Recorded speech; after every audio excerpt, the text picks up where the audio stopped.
I wasn't right, yet I was right by your side. You manipulator, playing games, your friends commentators, and I don't know what you say about our private conversations, but it's got them hating. Thanks to all the rumors you be claiming. It's cool, I'm done with you, so they can throw you a celebration. You gon' hate it when you see me with somebody living better. I'm trying to tell you that me just doing me gon' have you jealous.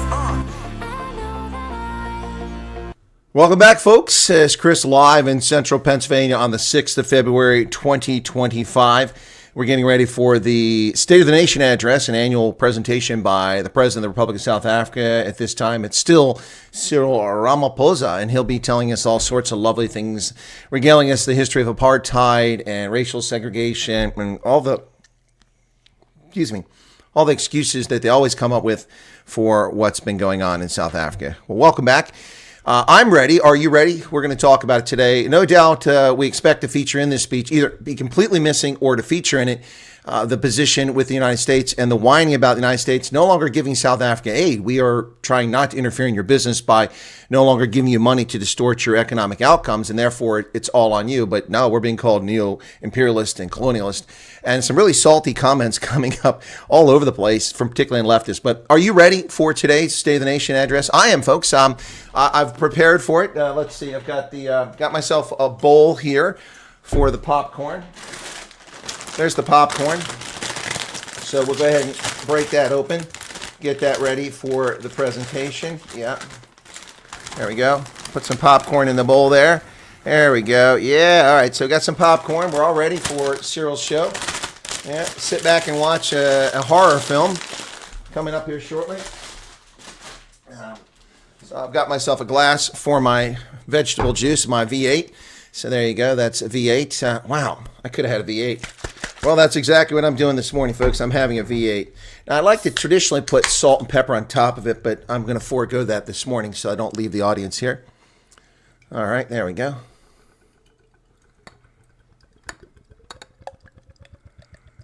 Oh, yeah.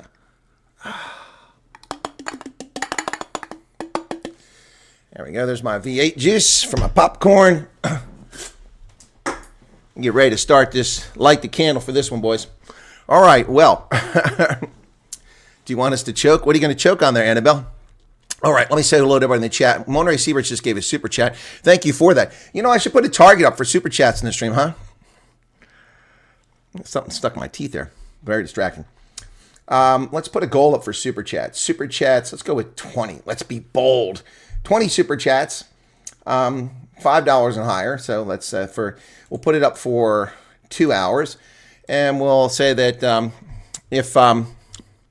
what can I do? I'll make a short.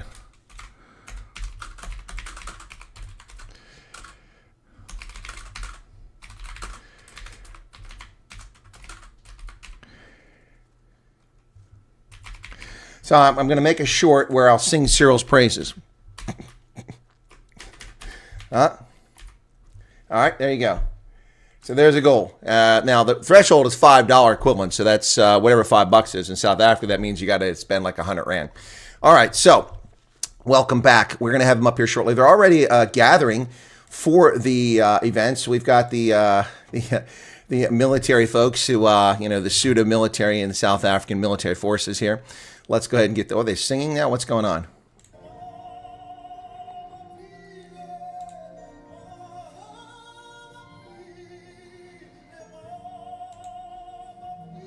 We can't feed South Africans, but we can put this horse shit on display at City Hall.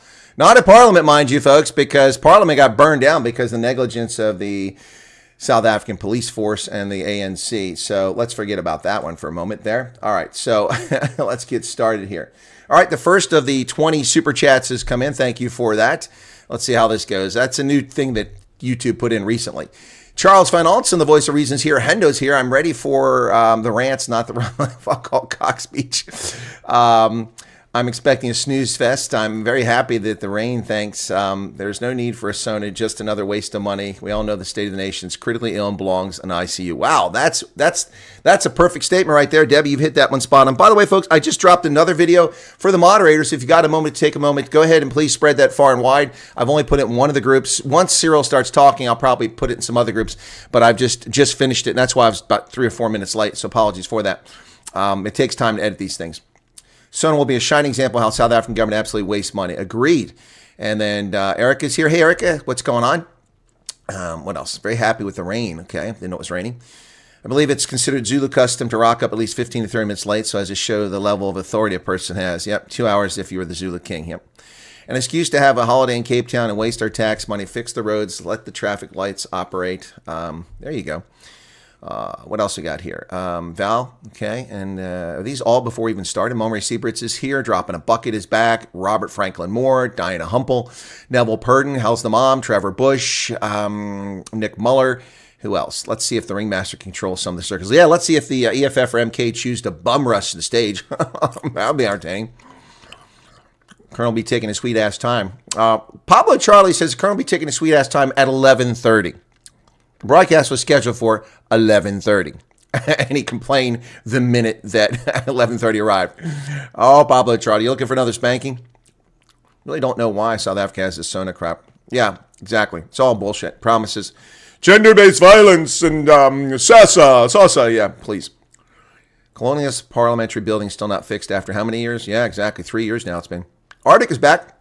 Get your pen and paper ready for masterclass in cockprot. Yeah, exactly. Yappy, congratulations. You reached 30,000. I did reach 30,000 subs. Thank you for that. We reached that last night at about 12:40 my local time. And since then, we've gone a little bit past that. We're at 489. So we're picking up a few more. Things have slowed down the last 24 hours from where they've been for the past 10 days or so. But we got to pick it back up. Hopefully today that'll help. Hopefully get a big audience here. So thank you for the congratulations. Angie Brand says hello. Shireen, hey, Doc, how's it going there? Val Burish Zeitzman is back. Good to see you again. You got your popcorn ready? Cool beans. I've got mine right here. Ronell, I'm sure you got popcorn ready.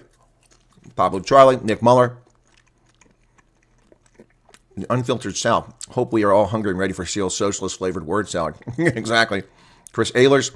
Brandon Kobe. Welcome, Brandon. Richard Kuhn. Val Cooper. Matt P. Hello. New subscriber. Thanks for joining us, Matt. I hope you enjoy it. Remember, I'm here to comment, not to just observe.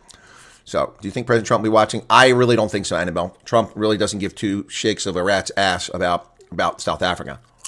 Drunken Yoda's back. Welcome, Drunken Yoda. Ulrich Fenter. Good to see some Americans in the chat. Yappy Brian. Joy Scott, good evening. Scientist, why not combine Stream with Ronaldo? Because I would never get a word in edgewise, scientist. Why would I do that? Ronaldo never shuts up. Why would I do that? That'd make any sense. We tried that one time. It doesn't work very well. Partai will definitely come out of his mouth tonight. Okay, getting buffering, says Greg. Well, it's on your end, Greg. Sugarcoating stealing is still stealing. Yep. So what's this? Mercy. Okay. Val, the Unfiltered South, previously a disadvantage for sure. Monterey Super says, Chris, money for a shovel for all the crap Cyril's going to shove tonight. Thank you for that 70 Rand. So that's 3 super chats have come in at the threshold. Thank you so much for that. And that was Monterey's first on the live stream. Really? I thought you had more. Ara Megan says, hi, Ara Megan, I hope that the connection's working out for you. Maybe something will come fruitful for that. Tack Rick, welcome to you. And what else we got here? People are growing, the audience growing slightly here. Holden Caulfield's back. No fresh popcorn is so much better. Yeah, well, that takes time. And I'm busy working 24 hours a day, so I don't have time to sit around and pop popcorn. Jagstrat said we should listen to Cyril to fall asleep. Cyril talks nonsense and says this nation works for all. No, it doesn't. Stale popcorn in a bag. It is not stale. It's fresh. Excited for the stream, but I know Cyril's going to piss me off. And after that, we've got, let me jump ahead here. We've got Keith Alderson's in from Coventry. Well, Sarah Arensay, welcome, Sarah. In relation to Kurtley Arensay. Jacques Vint, I don't like to drink alcohol during the week, but I'm considering doing the soda. And then Moonbass is back. Wow, folks, 10th super chat on live stream. 350 Rand. That's a nice one. Thank you for that. We're up to 3 super chats to get to that 20. All right. Here from the commentary says Miss Pumba. Me too. Sandra Honeycomb says, I'm just interested in what your thoughts made regarding the situation. Diego Garcia, I'm glad Senator Candy from Louisiana brought. Well, Diego, I don't know here what's the conversation. Diego Garcia will remain a military base licensed in the United States for like another 100 years. That was part of the agreement to return the Chagos Islands. That won't change. Sunbird says, always something interesting out of Africa. That's true. That's true. Oliver says, let's see if you can overtake Ronaldo. No, I won't be able to take Ronaldo. He has 133,000 subscribers. He's got 100,000 more than me. It's impossible. Matt P is back in. Welcome to you. And Debbie just gave 350 Rand. Sorry, I've got the notifications off. Let me turn the alert box back on. That was because people be subscribing. I didn't want people to be distracted, so it's not coming up. Thank you, Debbie, for the super chat. 350 Rand. Erica, it's buffering. What's not on my end. So that's 2 people buffering. I wonder if we're being harassed here. 4 super chats already. Thank you for that. Do appreciate that. I'm investing every U.S. red cent in what? What was that? It just disappeared. It disappeared. Jenkins is here. I miss Jenkins. Anyway, I miss you. My apologies. Folks, I wanted to share the following with you. This is interesting, I think. This guy is really salty. Oh, Cyril's swearing in. A 21 gun salute. Here we go. Can they get 21 guns to work?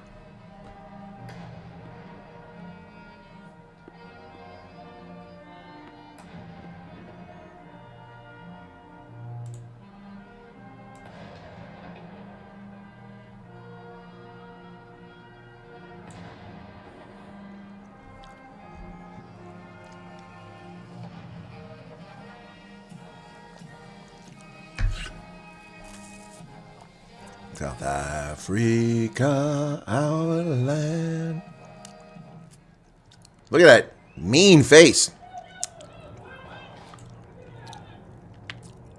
Look, it's all the helicopters that can fly in South Africa, 3 of them.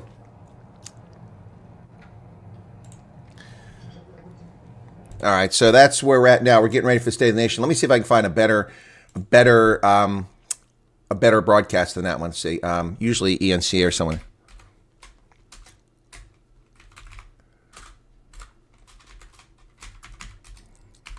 See if I can get a better one here than that. News 24. I want the Parliament. That's the one I want. That's the one I'm looking for. Okay. There we go. Got it. That's a little jumpy there. Interesting. We'll try to go with it, but it doesn't work. We'll switch back to SABC. So, all right, I've got it. Yeah, they're doing a little Hitler march. Look at a little Nazi march here going on here from the South African military.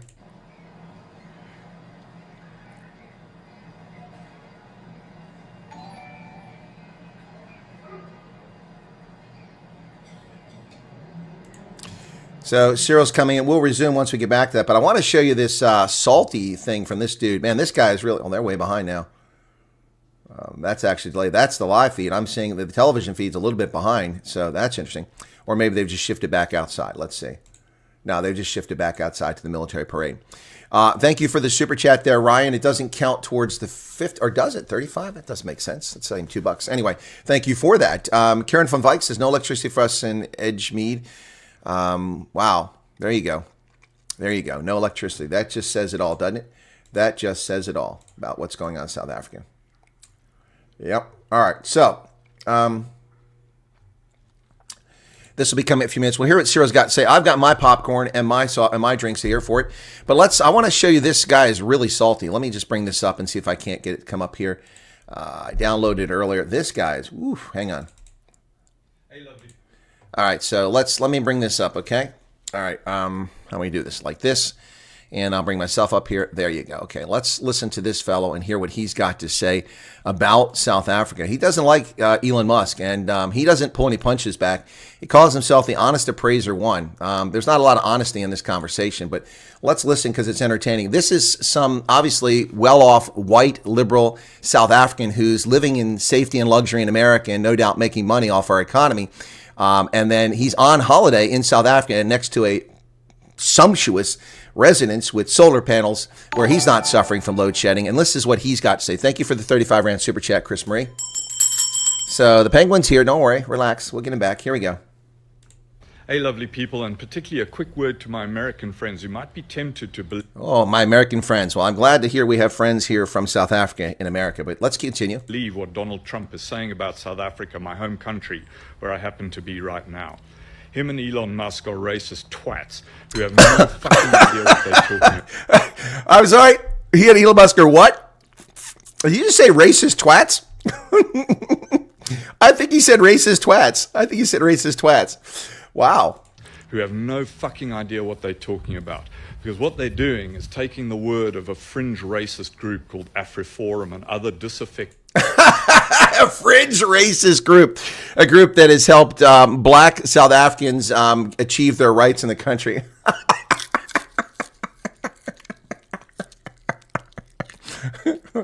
Oh my God. whites, disgruntled by the end of apartheid, feeling hot. Disgruntled by the end of apartheid. Elon Musk grew up and came of age after apartheid. He left the country because he couldn't survive in the country and became the richest man in the world. And listen to this guy calling him a twat. Exactly, Matt. Or Mike, why isn't he in South Africa? It's so great and wonderful. Why is he hiding in America? Done by, and much like the Israelis, victimizing themselves when they are not victims at all. Excuse me? 1,200 people butchered, murdered, women gang raped, beheadings, babies thrown in microwaves, limbs shot off, hostage held for 2 years, and they aren't victims? I'm sorry. This guy is delusional. This is what happens to so many South Africans who were inculcated by their dipshit parents during the apartheid era to hate anything that's precious in life. Bitching about how, land redistribution is racist against whites. These are such ignorant asses. You're the ignorant ass, buddy. No one's bitching about it being racist against whites. We're talking about it's a power grab by the state. It's typical, not morons. Provocateurs. And it's going to backfire on them. South Africa. No, it's not going to backfire on them. It's backfired on you, Gooper. You don't know what you're talking about. You're just a clown, to say the very least. Very least. But this is what we're dealing with here, folks. This nonsense is going on all over social media, all over the internet, all over media, all over everything. What happened there? It ended. How did it end? Let's see. It says it ended. Did they stop it?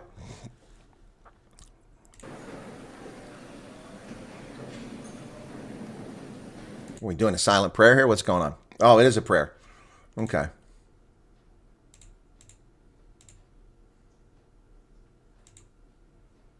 Oh, there's John Steenhuisen. Yeah, Johnny boy.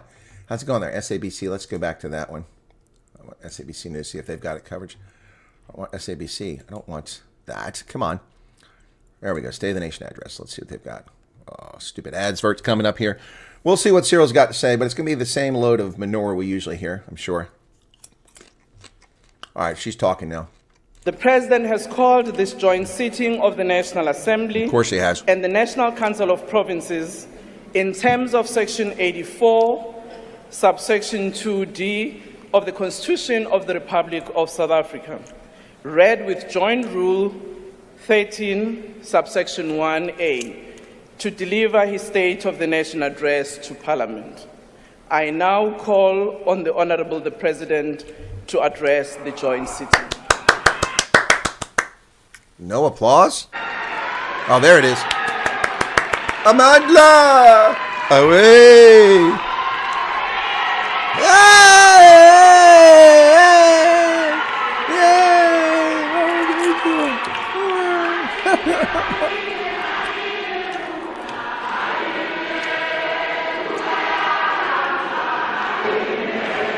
Order, Hey, honourable Gwede Mantasha. members. Order, honourable members, can we please take our seats? As the Honourable country members. burns and melts down around them, they dance Honourable like members, fools. can we please take your seat and As the allow country the melts around them. President to address the House and the nation.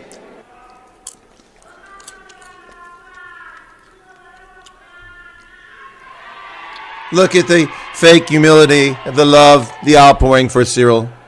Speaker of the National Assembly, This will take 5 minutes. Ms. Toko Didiza, Chairperson of the National you for the 100 rand, Council of Nick. Provinces, Ms. Refilwe 7 of the 20. Tsipane, Deputy President of the Republic of South Africa, Paul Mashatile, his 28 million rand house. Justice of the Republic, Mandi Samaya, and Judges President, former President of the Republic, Mr. Thabo Mbeki, Jacob Zuma didn't show up after all. He's in former court today. President,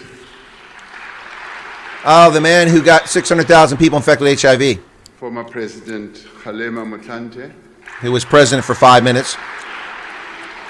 The only good president former they had. Deputy President David What the hell is this?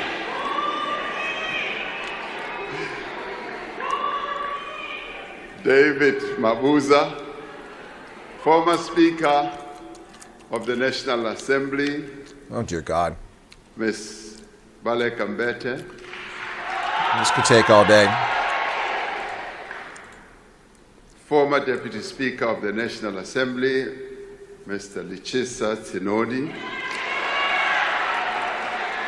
and former Chairperson of the Council, Pull up a chair. National Council of Provinces, Mr. Amos Masondo, Amos. Mayor of the City of Cape Town, Mr. Gordon Hill Lewis, Wow, that's a cheer for him. Dean of the Diplomatic Corps, regional deans, and heads of missions, members of parliament, and fellow South Africans. We gather here as we mourn the death and tragic death and devastating loss of 14 South African soldiers who were part of a mission to bring peace to the Eastern Democratic Republic of the Congo. We pay tribute and bow our heads to Staff Sergeant William Eddie Ola, Staff Sergeant Mulatehi Ishmael Mulatehi, Staff Sergeant Shahlane Theophilus Siepe, Dead because of you. Corporal Matume Justice Malisa, Corporal Renae Nemabulani, Lance Bombardier, Itumeleng McDonald Mureo, Lance Corporal Tseke Moffat Mulapo, Lance Corporal Metsi Stensley, Raswiswi, Rifleman Sibatane Richard Chokwe, Rifleman Derek Maluleke, Rifleman Sidiso Andris Mabele, Rifleman Calvin Louis Moahi, Rifleman Moketi Joseph Mobe, Private Peter Jacobus Strado. Speaker, I thank you for getting us Thank you, Flying Boar. to honor these fallen heroes.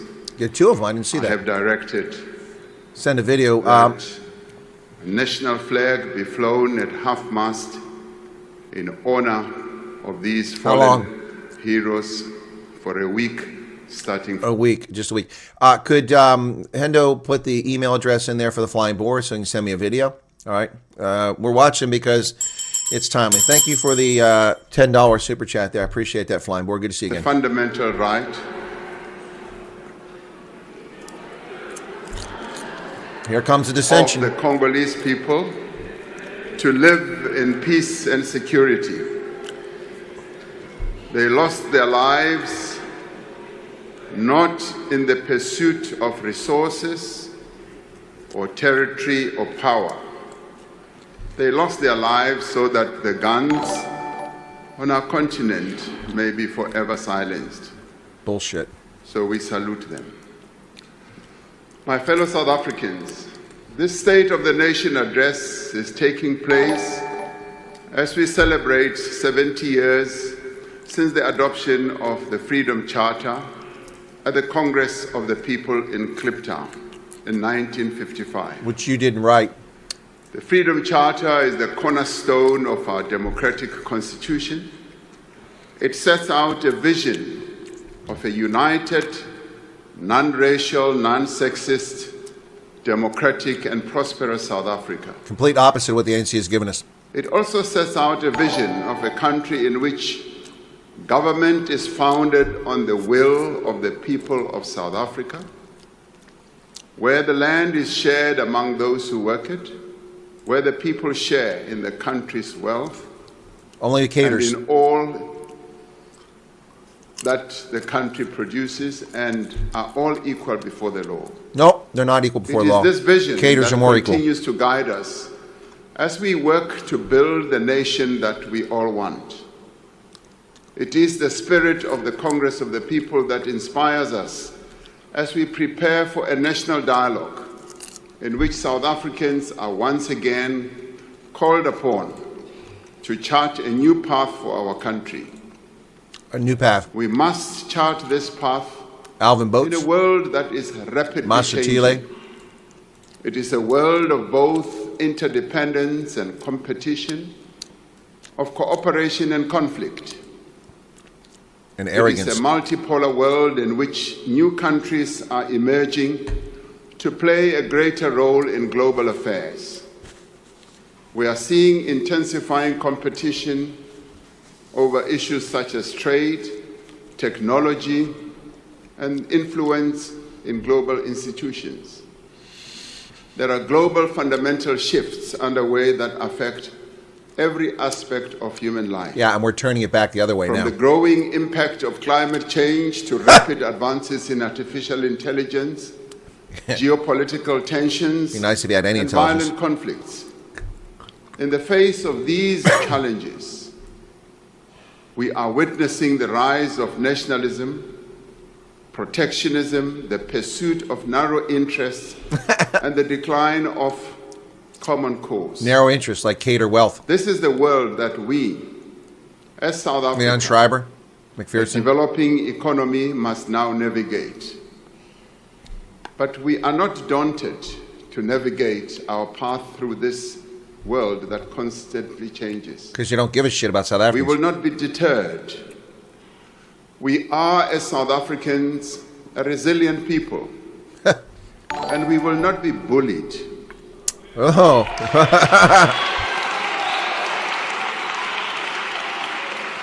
We will stand together as a united nation, Bullshit. and we will speak with one voice in defense of our national interests, our sovereignty, and our constitutional Ah, democracy. footsack clown. We're not giving you money and By you're whining standing about being true bullied. to our values, by harnessing our unique strengths and endowments, and by forging a common purpose, we can turn these trying circumstances to our advantage and propel our country forward.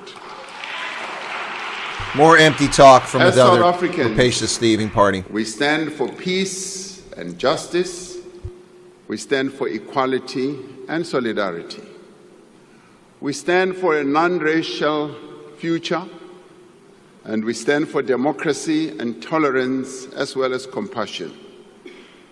We stand for equal rights for women, for persons with disability, and for members of the LGBTQIA+ community. We stand for our shared humanity, not for the survival of the fittest. So this evening, That's because you would lose. You're not let us fit. speak of the nation that we want. Let us speak of the future that we want to build. Let us speak of the work that we as South Africans must do, and the work that we are doing to build that nation and to build that future. We want a nation united in its diversity. At many difficult moments in our past, we found strength in working together towards What history is he common talking goal. about?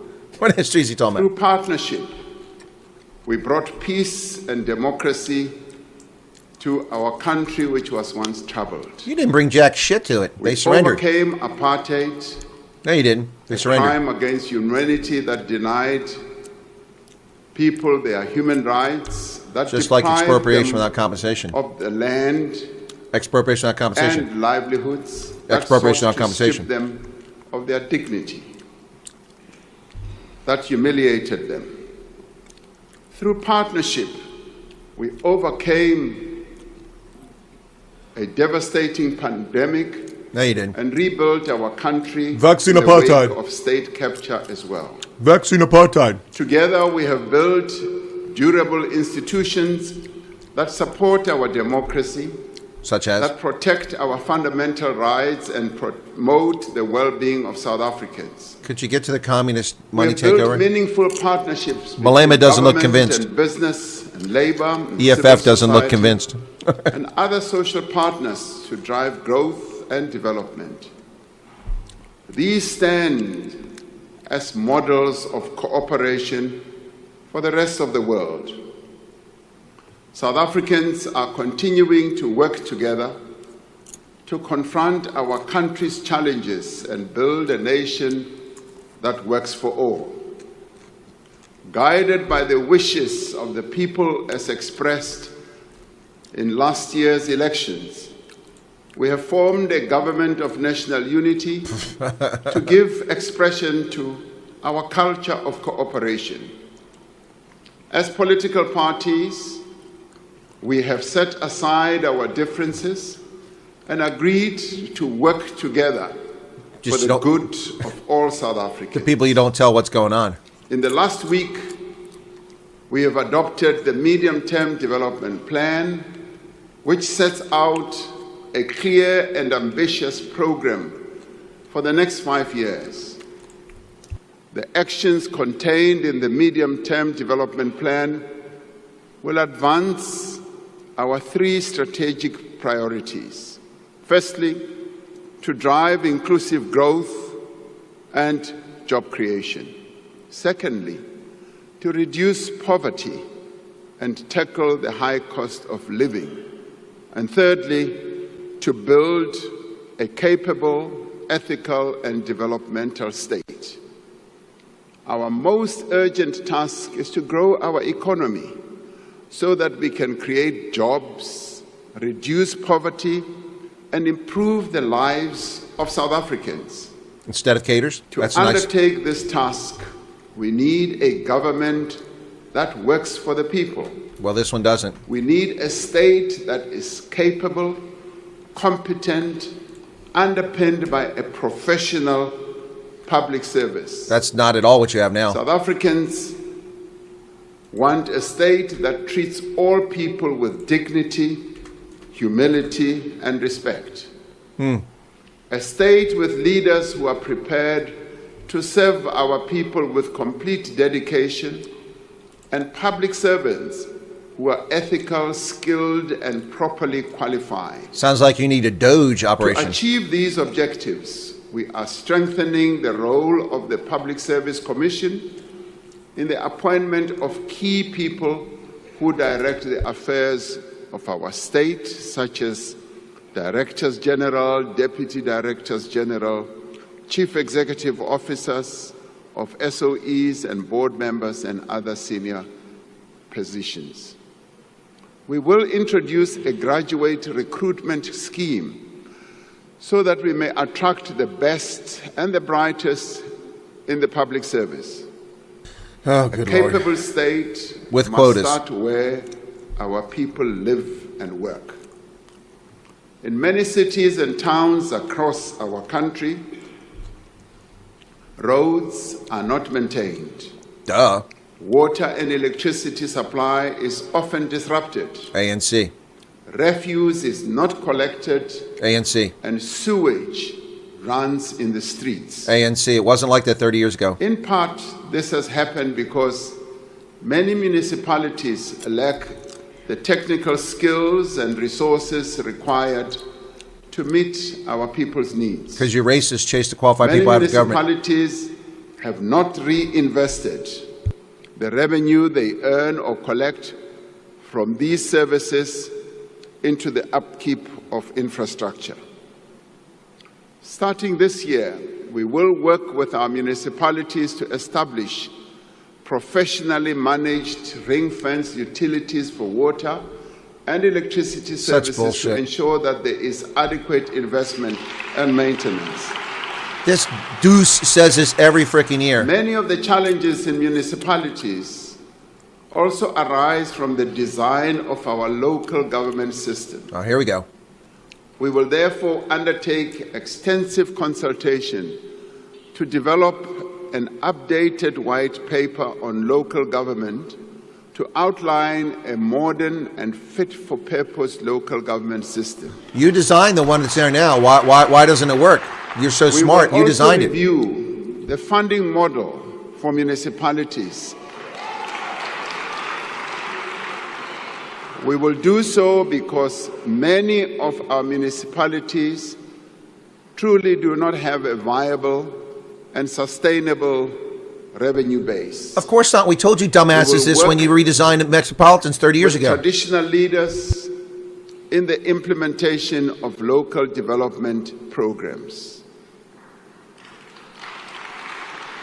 We will also seek to work with our traditional leaders. For what? In ensuring that they continue their own work as we give them the recognition as the natural and indigenous leaders of our people. So you recognize them. Big fucking whoop. What does that accomplish? We will expand our support to municipalities that require assistance, drawing on the lessons of the Presidential eThekwini Working Group. We are seeing great progress in eThekwini as we implement the district development model, which enables... Which eThekwini is he looking at? Which enables all key role players, as in government, business, labor, and community-based organizations to work together. As we work to reform the public service and build the capability of the state, we will harness technology to transform the way There's no electricity. Works. We will invest in digital public infrastructure to give South Africans access to government services anytime, anywhere through a relaunched government gov.za platform. At the heart of this transformation will be the implementation of a digital identity system. State control, digital ID, must carry. It's a pass law. These measures will in the end transform the relationship between citizens and government and create one government that is accessible to every person at a touch. The sad part is some people actually take this clown seriously. We want a nation with a thriving economy, an economy that benefits all. To create this virtuous cycle of investment, from growth, whom? And jobs, we must lift economic growth to above 3%. Now, you have to get above 6%, 8%. Of economic growth, 8%. We are undertaking massive investment in new infrastructure while upgrading and maintaining the infrastructure that we have. We're developing innovative ways of funding infrastructure. We are engaging local and international finance institutions and investors to unlock 100 billion rand in infrastructure financing. Footsec, you're not getting my money. You just lost $1 billion from the U.S. The preparation bid window has been launched to fast-track investment readiness. This includes revised regulations for public-private partnerships, which will unlock private sector expertise and funds. And government will spend more than 940 billion rand on infrastructure over the next 3 years. Bullshit. No, it won't. Now, this includes 375 billion rand in spending by state-owned enterprises. This funding will revitalize our roads and bridges. It will build dams and waterways. It will modernize our ports and airports and also power our economy. Through the infrastructure fund that we launched some time ago, 12 blended finance projects worth nearly 38 billion rand have been approved in the last year. Approved, not implemented. These are projects in water and sanitation, student accommodation, transport, health, and energy as well. Construction of the M10 bridge in the Eastern Cape, the construction continues. This bridge will rise above the river between Port Edward and Lusikisiki. It's been years in the making. The Still not done. tallest bridge in Africa. Whoop-de-frickin-do. The Podihadi Dam in Lesotho will feed 490 million cubic liters of water Can't even read the a teleprompter. year from the Lesotho highlands into the Vaal River system, securing water supply to several provinces for years to come. Should have been done in 2000, not 2026. Working with international partners, Begging. we are revitalizing small harbors, unlocking economic opportunities for coastal communities. We're also looking very closely at the harbor that we will build in the Northern Cape, in Bochubai, because that is going to be a game changer for the Northern Cape. We are steadily removing the obstacles to meaningful and faster growth.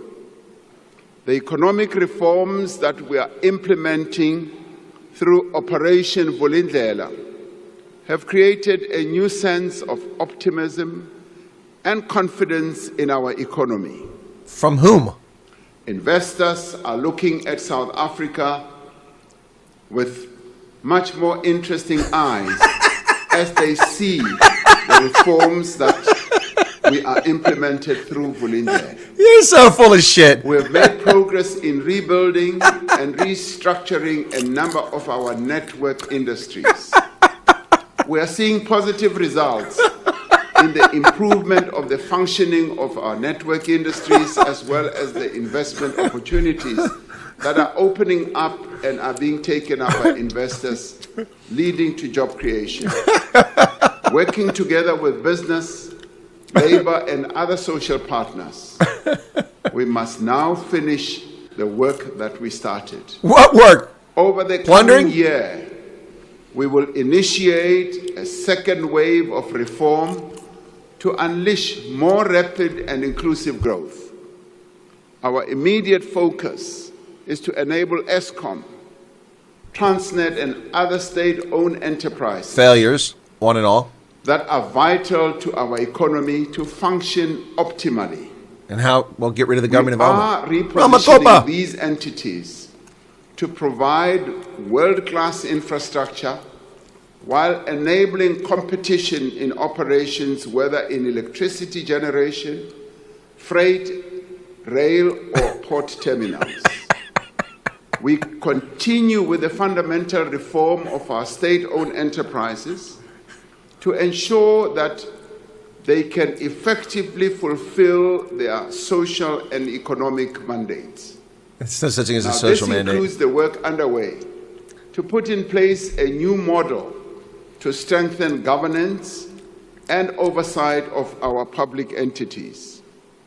We will ensure public ownership of strategic infrastructure for public benefit while finding innovative ways Communist. to attract private investment, Fuck you. to Nope. improve services, and to ensure public revenue can be focused on the provision of public services. Privatize or piss off We your are FEI. in the process of establishing a dedicated SOE reform unit Of course. to coordinate this work. The measures we have implemented through the Energy Action Plan Notice how quiet the have DA is. reduced the severity No booing. and frequency of load shedding, No jeering. with more than 300 days without load shedding since March 2024. That's a lie. You actually applaud the fact that they can keep the lights on? Now- That's pathetic. While the return of load shedding for 2 days last week No, it's been every day since was June. a reminder Look at that smiling ass that our wipe. energy supply is still constrained. Because you have morons We running. remain on a very positive trajectory, whether people like it or not. Why would people be opposed to having electricity, you dipshit?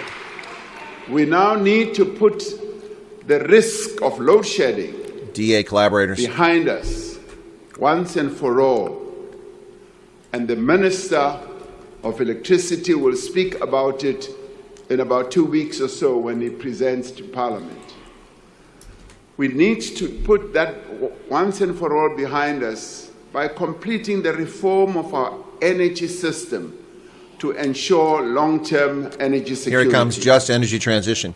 The Electricity Regulation Amendment Act, which came into effect on the 1st of January, marks the beginning of a new era in our energy architecture. Really? This year, we will put in place the building blocks of a competitive electricity market.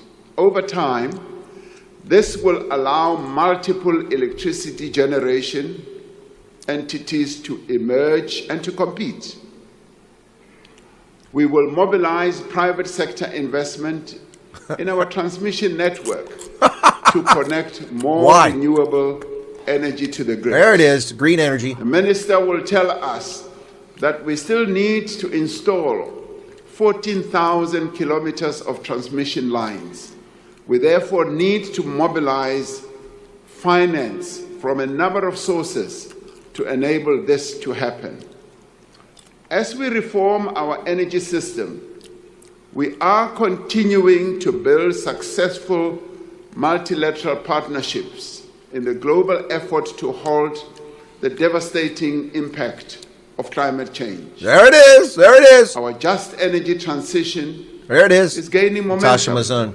Yeah. Over $13 billion have been pledged by the international community. Pledged. And significant private capital is being invested locally. Not anymore with expropriation. We are determined to meet our carbon reduction commitments. Make electricity. And we'll do so at a pace and at a scale that our country can afford. You're full of it. So full of it. We are revitalizing our port terminals and rail corridors. The worst on the planet. Through the Freight Logistics Roadmap, which was adopted by Cabinet, leveraging private capital to restore our It's leveraging, not leveraging. Infrastructure to world-class standards. Transnet's performance has stabilized and is steadily improving.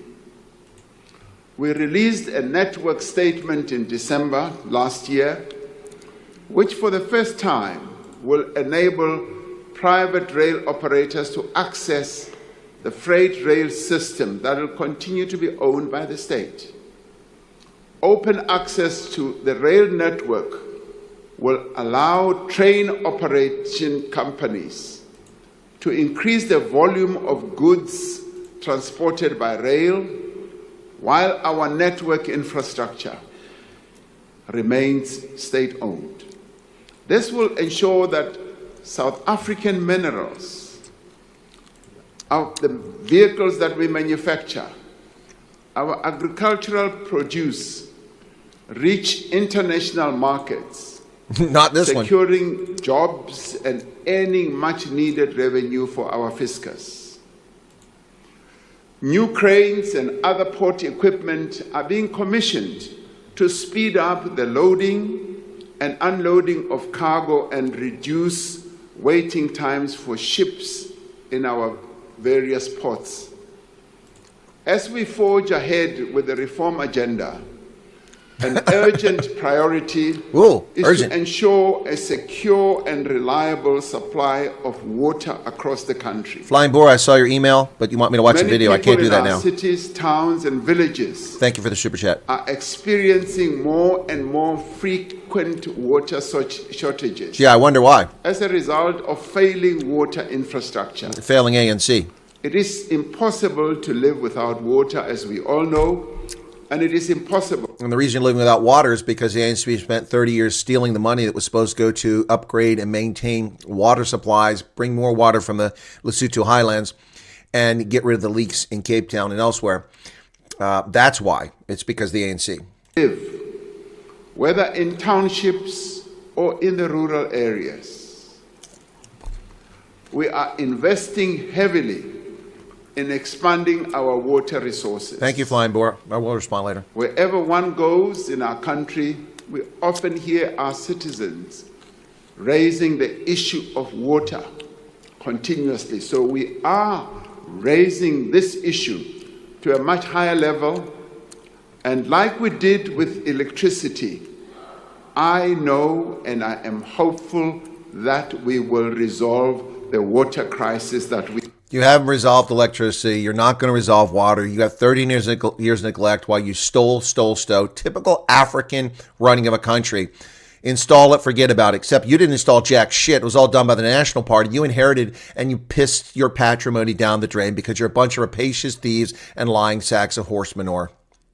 Ugh, jeez. Ay tisela mati itaswenza swaleso. How does a vendor get in charge of the country?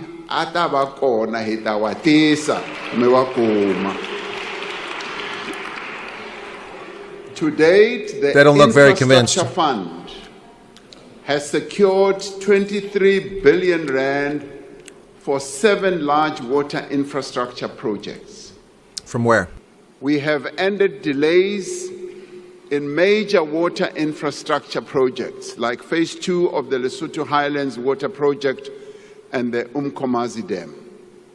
Work is underway to prepare for construction of the Ntabelanga Dam on the Umzimvubu River.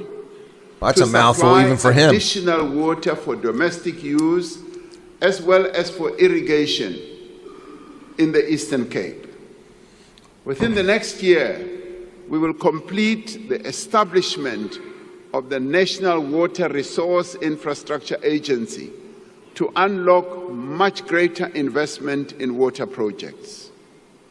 Through the Water Services Amendment Bill, we will introduce a licensing system for water service providers and remove licenses where providers do not meet the standards for quality drinking water. You mean like state-provided water, municipalities? They provide the water. As part of our reform agenda, we will ensure that our focus on water is intensive and it speeds up. Really? As we move ahead with our reform processes, we will continue to enhance our visa system to make it easier for skilled people to invest in our country and to grow tourism. This year, we will launch the electronic travel authorization system to enable a secure, fully digital visa application process. A way to take money out of pockets for tourists. That's the way to take money from tourists. We don't need electronic visa to go there now. Look at smiling Leon Schreiber. Will use artificial intelligence. Oh, that sounds good. And automation to reduce the scope of corruption and enable rapid turnaround times for tourist visas. Bullshit. We don't need a tourist visa now. We have cleared over 90% of the backlog of more than 300,000 visa applications. There was no backlog in 1994. None. No backlog. Now, in many ways, these changes that are underway, these reforms that we're implementing, send a very strong message that South Africa is indeed open for business and tourism. As we open for tourism, the Chinese market, the Indian market, the market in the Middle East, the market in Europe and all over are waiting to come as tourists to our country.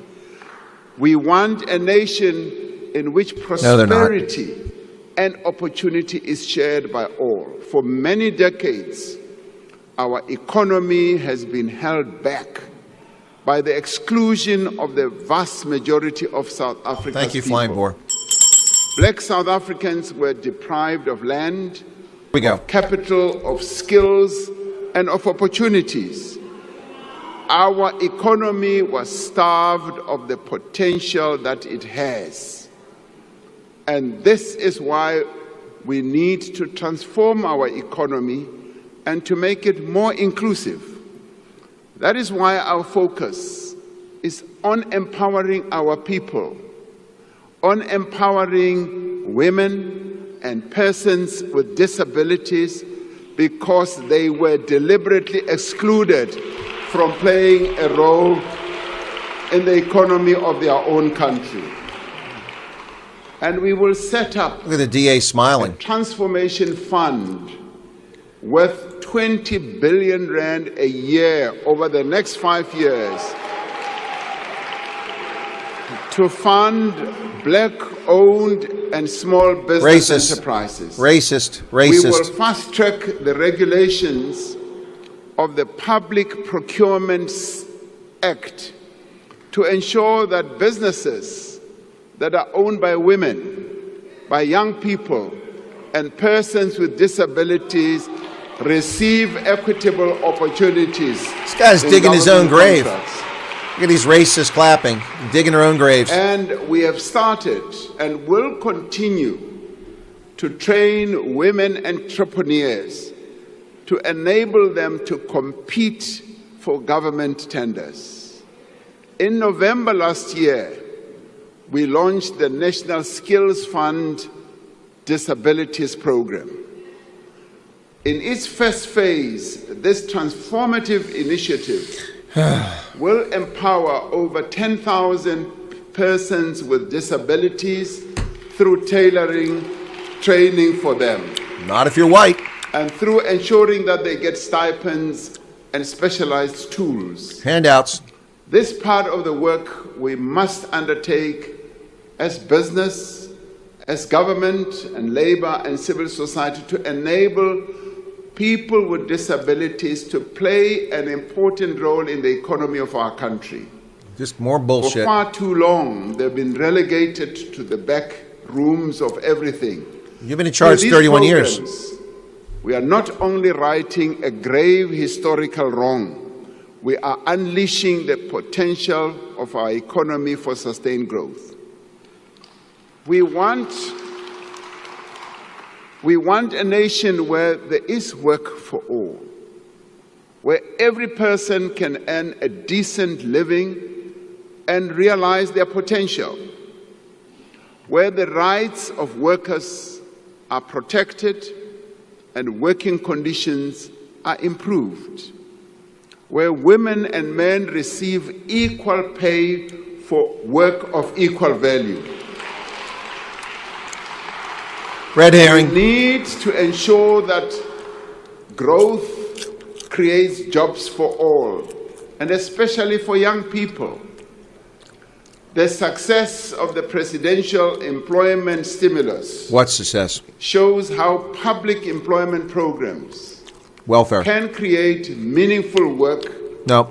that generates a wider benefit and No. contributes to sustainable employment. No, it doesn't. Doesn't create any jobs. The employment stimulus No products. that we introduced No services. during the COVID period Not sustainable. has created almost 2.2 million work and livelihood opportunities. Opportunities. through They're all out of work now. innovative models that provide high-quality work to participants. The Social Employment Fund has created over 80,000 jobs this year. No, it hasn't. That's a It lie. has supported Where? more than 12,000 participants to enter entrepreneurial activities. During the past year, young people secured 235,000 work opportunities through the National Pathway Management. So how has unemployment gone up then if all these jobs have been And created? this is underpinned by the SA Youth Mobi platform. We now need to build on these innovative programs Innovative. to create jobs for young people at ever greater scale. This guy thinks he's Roosevelt. And to create jobs, we must leverage our unique strengths as well as our unrealized potential to build the industries of the future. You can't provide electricity as in today, green or roads, manufacturing, or ports, renewable energy, or harbors, electrical or vehicles, airfields, and the digital economy or aviation that gas. is also driven by artificial intelligence. You don't have any intelligence, let alone This artificial. year, we will finalize a modernized and comprehensive industrial policy that drives economic growth. We will achieve this ambition by focusing on the opportunities in localization, diversification, Oh, God. digitization, and decarbonization. Racialization, We're working expropriation. towards the full implementation of the African Continental Free Trade Area, which will tear down the barriers Tear down. to trade on our continent. Tear down. Like tear down? As the most industrialized economy on the African continent, Not anymore. Morocco's we overtaking you. are positioning ourselves to be at the center of this new growing market. No, you're not. We are harnessing the sun and the wind to make our country a leader in renewable energy and green manufacturing. With imported stuff from With China? an abundance of cheap green energy, we can produce products that are competitive anywhere in the world and create hundreds of thousands of new jobs Not with in your this process. Not with your abysmal productivity We are rate. making sustainable use of the rich abundance of the South African earth Whereas by supporting our ArcelorMittal, farmers, improving our logistics network and This is just rural horse supply shit. chains, and opening new look at John. export Yes, markets yes, for Daddy. Yes, products Daddy. Baba. Yes, Baba. that we Yes, grow Baba. or produce, we can significantly expand our agricultural sector. By putting We want subsistence South farmers on the Africa farms? to be leading in the commercial production of products such as hemp and cannabis, a product that is so well known in the Eastern Cape and KZN, Yeah, that's not funny. a product that our forebears have produced for generations and generations.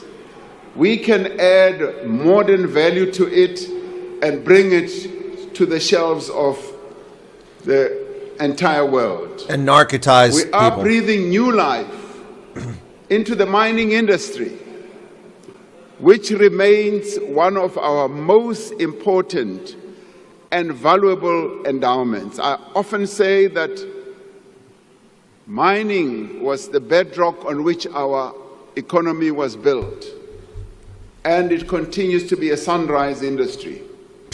We are on Not track gold. to implement a new, modern, and transparent mining rights system this year, which will unlock investment in exploration and production. Mining rights for whom? Caters? We Tokyo will sex put wallet? in place an enabling policy as well as a regulatory framework Regulator? for critical minerals. Regulatory. By beneficiating these minerals here in South Africa, Not even a word, beneficiating. we can make use of the extraordinary wealth that lies beneath our soil for the benefit of our people. Except they don't own it. You do. Even more valuable than our natural resources are the diversity, the energy, and the talent of the people of this country. Sure. The That's why they all flee. sector is now the largest part of our economy, ranging from financial services Chicken licking. to retail, Nando's. hospitality, tourism, and the burgeoning creative industry. The tourism sector is growing rapidly, with No, it's close not. on to 9 million tourists having visited our country last year. How many of them were robbed? One of the attractive sites in our country, which we want to see growing more and more, is Robben Island. I've visited Robben Island. Never on the been. 8th of Not January. interested. Why would I want to go watch a prison? And I got to hear that In a year, they are now going to receive 300,000. They want to grow it to 500,000 visitors in a year. And most of these visitors are South Africans. So we will grow tourism. So they're not even international rivals. Reforms, Not even international rivals. increasing the number of flights to key destinations. Such as? And through the marketing And how? of our country State-owned airline? as the best country to visit in the world. No, it's not. That'd be Iceland. And we have also seen strong growth in digital services, as well as business process outsourcing, as well as data centers. Yeah, from As Amazon. the need for data grows in the world, our country is seen as a reservoir of having data centers. It's a reservoir of bullshit. And this is continuing to create jobs for young people. Really? To support this growth, we are investing in skills development for the industries of the future. The Jobs Boost Fund has pioneered a new model that links funding for skills in demand for the successful placement and particularly employment of young people.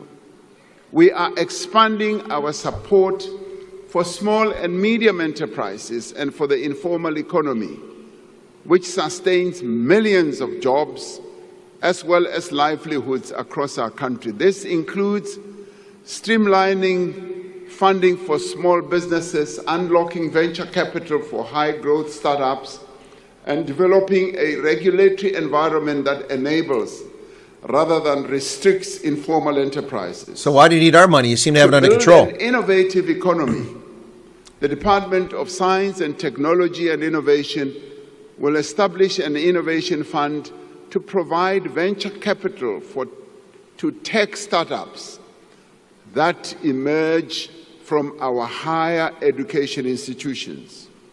We are calling on business to use the SA Youth Mobi platform, which currently has some 4.5 million young people registered for their hiring purposes. We're calling on business. How can there be any unemployment to among support youth the with Youth all these Employment opportunities? Service to scale up workplace experience opportunities over the coming year. We want a nation where no one goes hungry.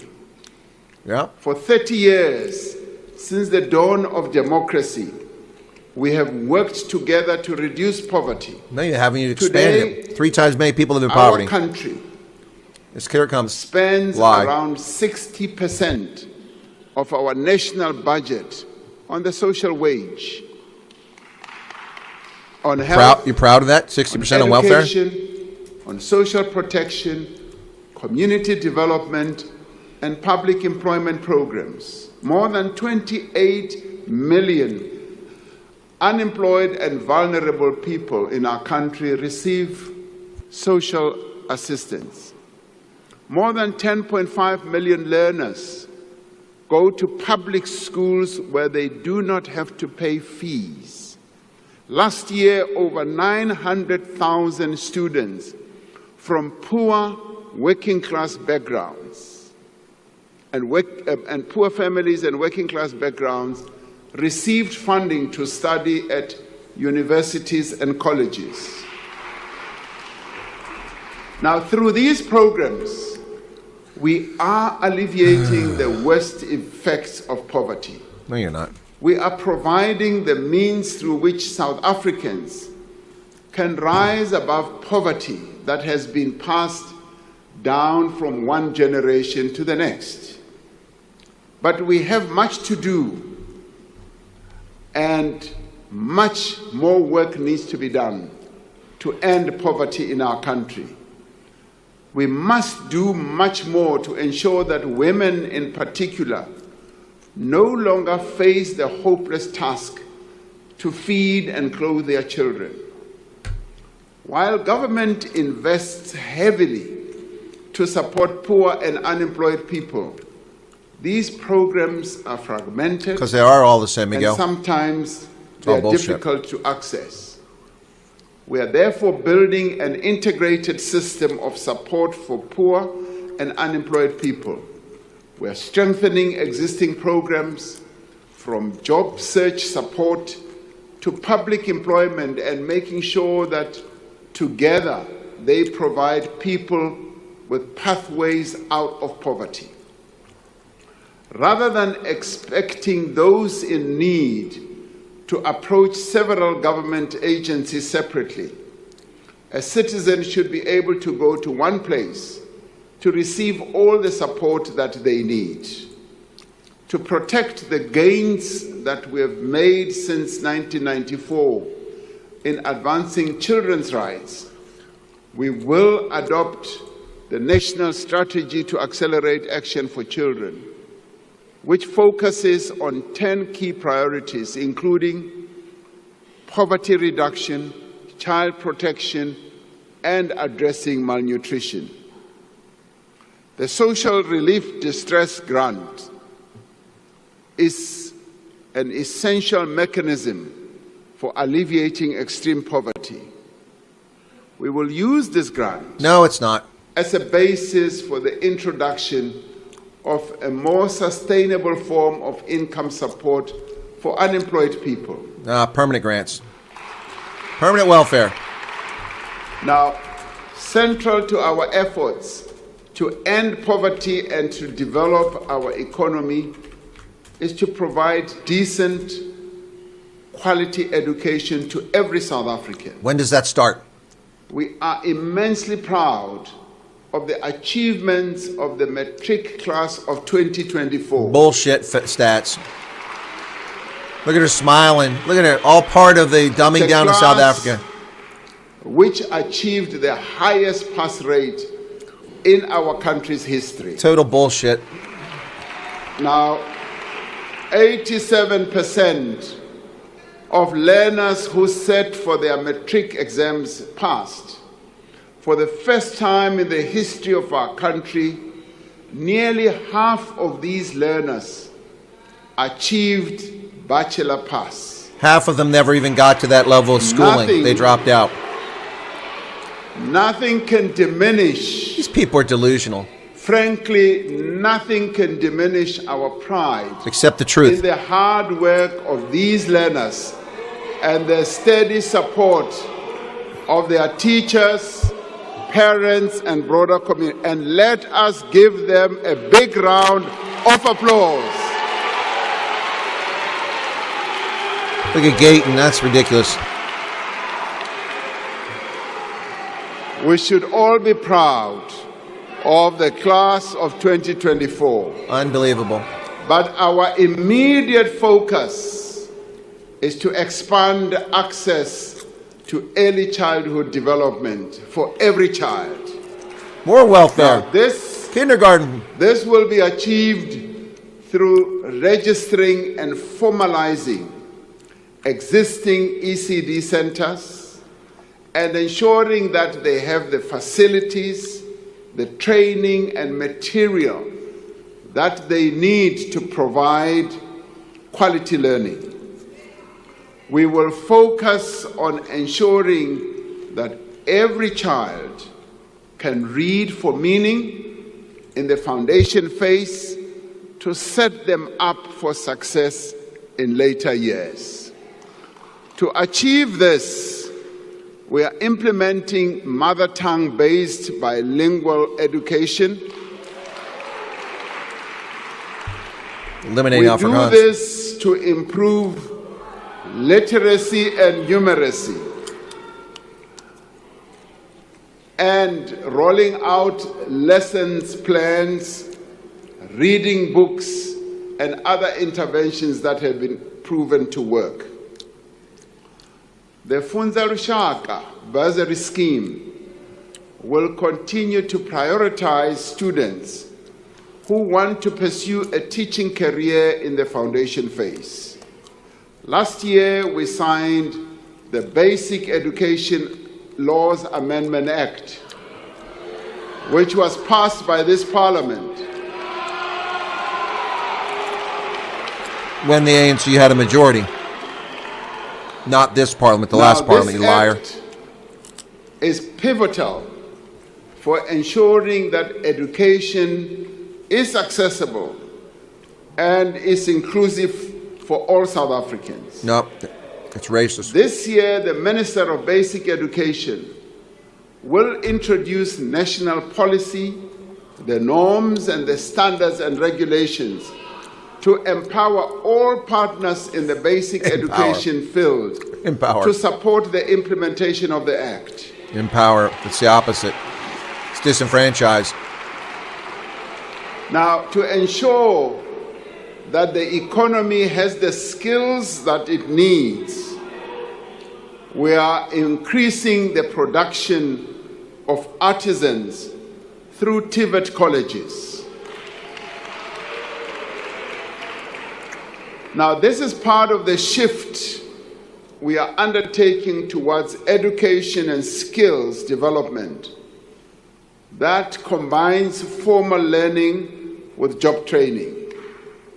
Now, drawing on the models that have proven Oh my God, this to be is so successful in other narcolepsy inducing. countries, we're calling on the private sector to offer young people experiential learning opportunities while they undertake their studies. We are implementing phase 1 of the comprehensive student funding model for higher education to address the needs of the missing middle. This will support approximately 10,000 students in the first year. We want a nation in which there is quality health care for all. This year, we will proceed with the preparatory work for the establishment of the National Health Insurance. Now, this includes developing the first phase of a single electronic health record system, the preparatory work to establish the ministerial advisory committees on the health Could he please get finished with this? and healthcare benefits, and an accreditation framework for health service providers. Oh The my God. NHI will reduce inequalities in healthcare by ensuring that everyone gets fair medical treatment.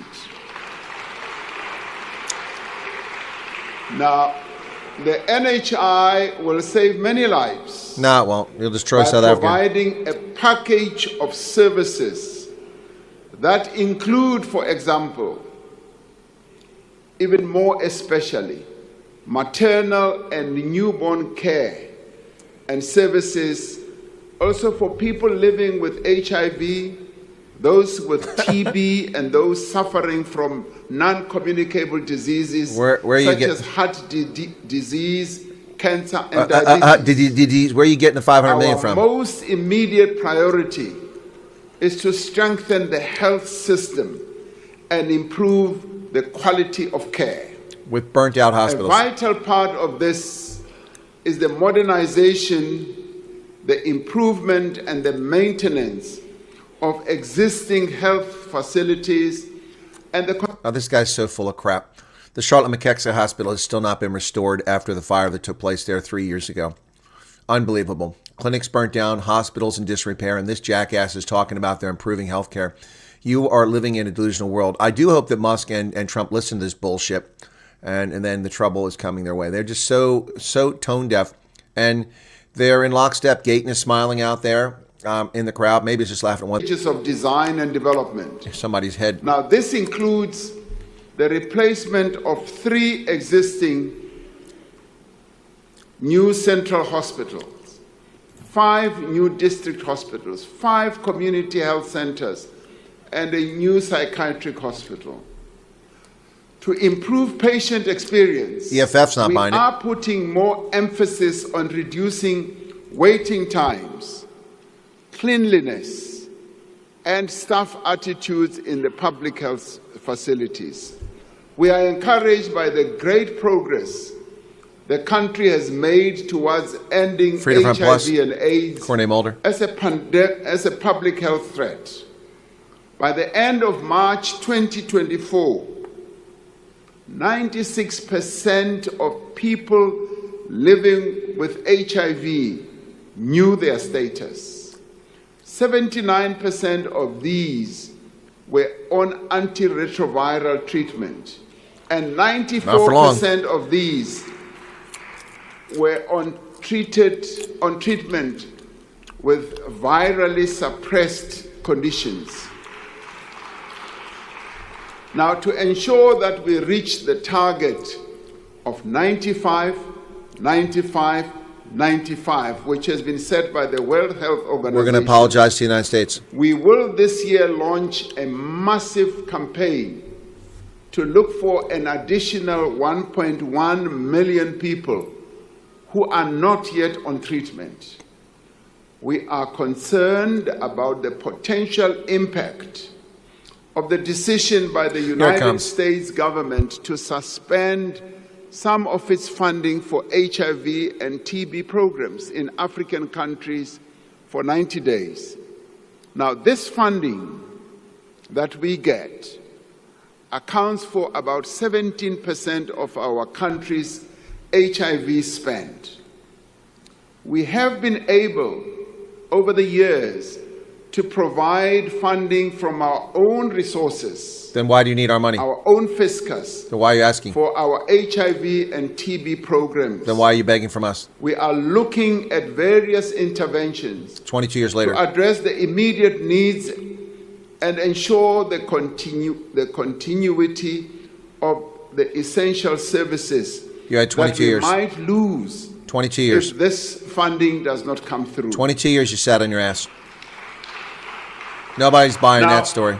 To tackle inequality, we do need to undo apartheid special planning, which has scarred our country, our cities, and forced many people to live far away from areas of work and opportunity. We have delivered millions of housing opportunities since 1994. What's a housing opportunity? Providing safety as well as dignity to poor households. Yet the practice of building housing developments on the periphery of urban centers has in many ways perpetuated Who's that dude? He looks like a pimp. inequality and urban sprawl. Going forward, we're going to build more housing in our city centers and closer to places of work and business. Now, we are redesigning our housing subsidies and directing more funding towards programs that enable people to buy or rent a home in an area of their choice. We will release more underutilized state properties for affordable housing development. And we are working with our provinces and metros, and I'm glad that a number of our premiers are here as well. We're working with them to reclaim buildings that have been hijacked in the city centers and repurpose them for public use. They're already just obliterated, these buildings. Now, we will provide 300,000 service stands to qualifying beneficiaries to enable housing development in well-planned, connected communities along key development corridors. We will clear the backlog of title deeds for subsidized housing, turning homes into household assets. And we will review land use, building, and other regulations to enable low-cost property development, including backyard housing. This represents a fundamental rethink of how the corridors and stations to full service No, you won't. More than 80% of passenger rail corridors have been returned to service. That's a lie. That's a total lie. PRASA has introduced over 200 modern, locally produced trains on its network to provide a low-cost option for public transport. Over the next 5 years, we will restore PRASA's signaling system so that we can put all our new trains to work and commuters can be assured that they can reach work safely, affordably, and on time. Now, we also want a nation in which everyone is safe. The police continue to work with other law enforcement agencies to dismantle organized crime syndicates and combat financial and violent crimes. The South African police has partnered with the metropolitan municipalities and continues to work with communities to fight crime in the priority provinces where crime is particularly high. Now, we are intensifying Operation Shanela. Shanela has been successful in arresting suspects, recovering firearms, and seizing stolen vehicles. And we must continue to tackle the scourge of gun violence that has continued to plague our society for decades. I have asked the Minister and the National Commissioner of Police to prioritize reducing gun-related crime and violence. Now, this includes preventing the diversion of firearms into the illicit market and recovering illegal firearms in circulation. And police firearms. We know from international evidence and our own experience that this is the most effective way to reduce overall violence. They cut his mic off. They cut his mic off. They cut Cyril's mic. That's not me, folks. Cyril's mic is cut. It's not me. Analytics and smart policing solutions. It sounds better. For modern law enforcement. We have seen the value of technology in fighting crime, and a number of countries that artificial intelligence, they can't keep the microphone working. Utilizing technology have made great progress, and by utilizing artificial intelligence in its fraud risk detection and verification work, SARS has prevented the leakage of over 95 billion rand in impermissible refunds. It has recovered 20 billion in revenue and dismantled an illicit tobacco and gold What about scheme. the money the caterers have stolen? We continue to work across society to end the violence that is perpetrated against women. We have promulgated the National Council on Gender-Based Violence and Femicide Act, establishing a national structure to oversee a coordinated response to this crisis. We will ensure that the Council is fully functional and properly resourced. Oh my God. Could you get to the end of this? Good God. To strengthen support to victims of gender-based violence. An hour and a half of this bullshit. There are now 65 Tutuzela centers across the country. Sit next to Gate McKenzie.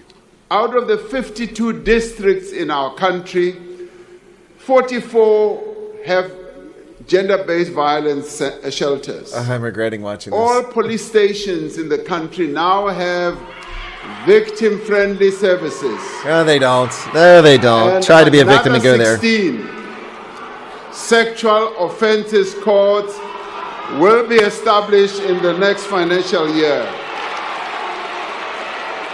Now, 31 years later. We want a nation that deals with corruption. Last year, we established the Investigating Directorate Against Corruption as a permanent entity of the NPA dedicated to investigating and prosecuting high-level corruption. We will ensure that the Directorate is fully resourced and have access to information that it needs to prosecute state capture cases and hold those responsible to account. We are establishing a world-class digital forensic lab to support the investigation of complex corruption and financial crime. We are making steady progress in implementation of the recommendations of the State Capture Commission, including signing into law several legislative reforms.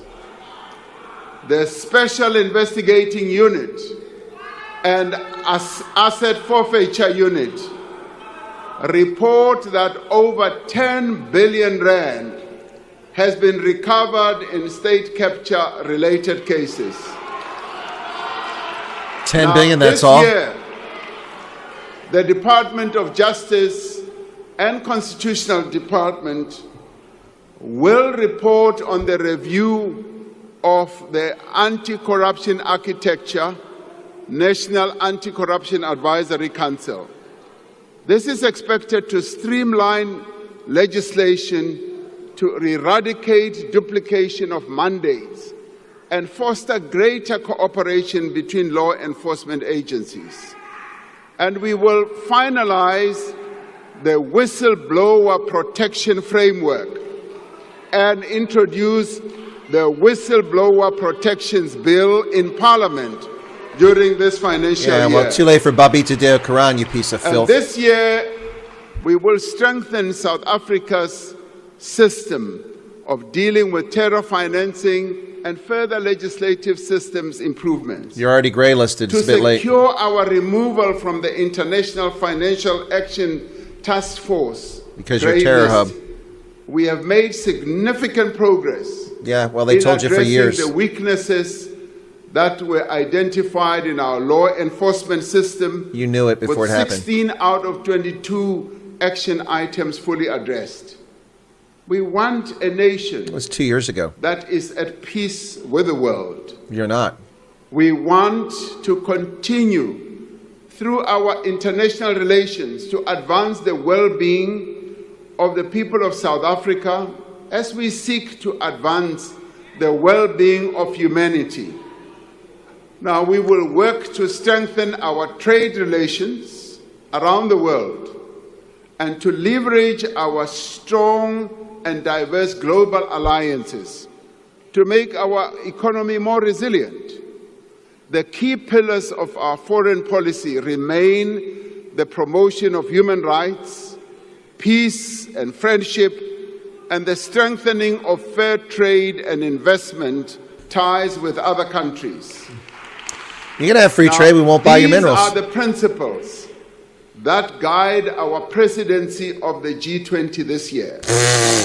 We have chosen the theme of solidarity, equality, and sustainable development to underscore the need for cooperation and partnership amongst the countries of the world.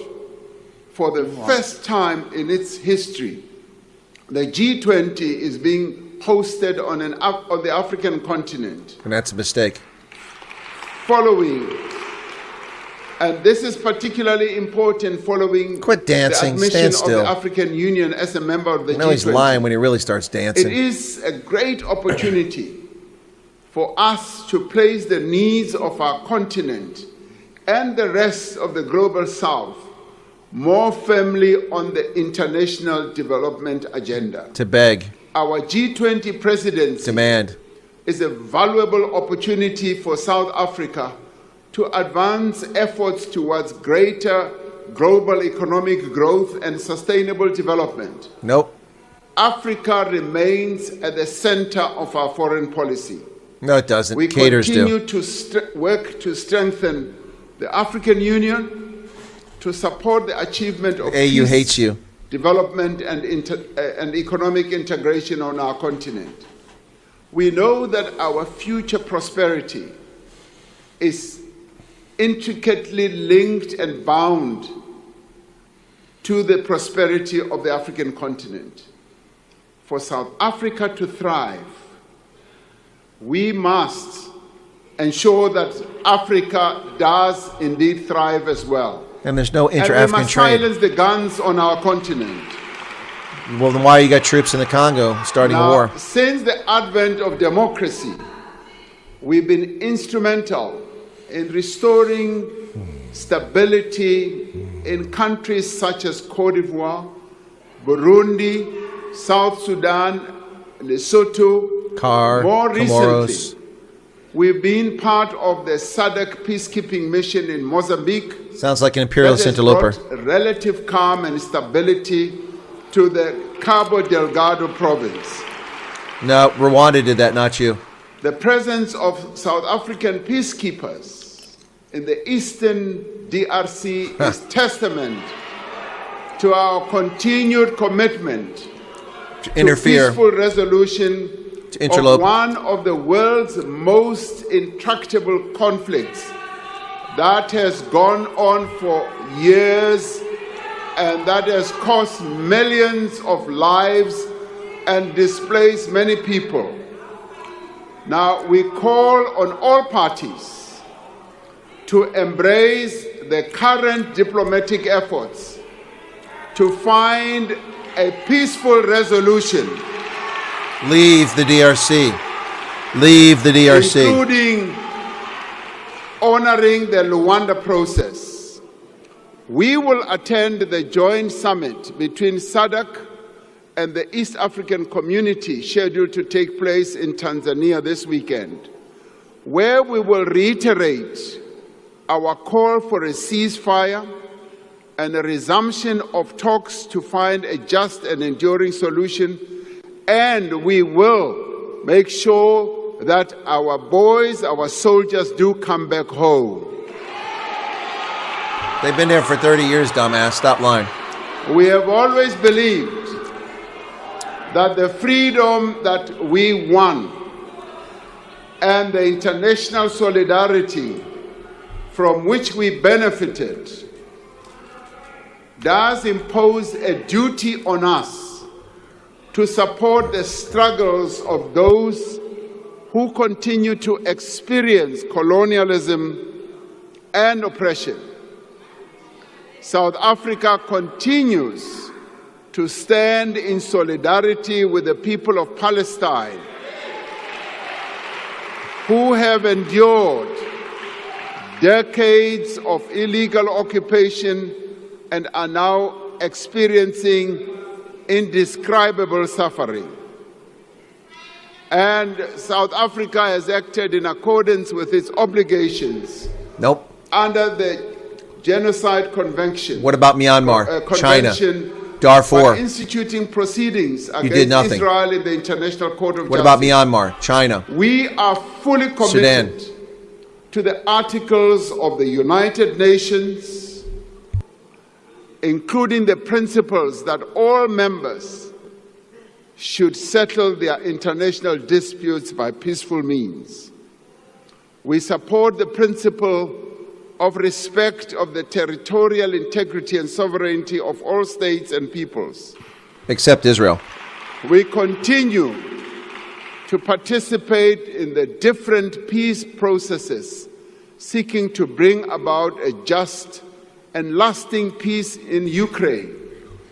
What? South African delegations have been instrumental in developing a framework for negotiations towards a just peace in Ukraine. No, they haven't. Based on the UN Charter and international law. You just making crap up. Our country continues to advance its agenda of cooperation and multilateralism through its membership of the United Nations, the African Union, the Non-Aligned Movement, BRICS, and a number of other international bodies.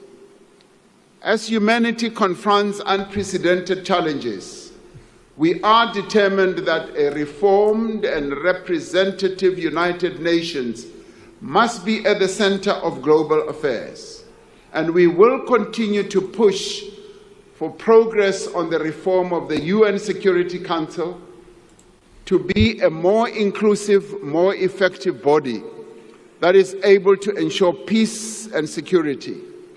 And we will work to ensure that the needs of the people of the world are advanced.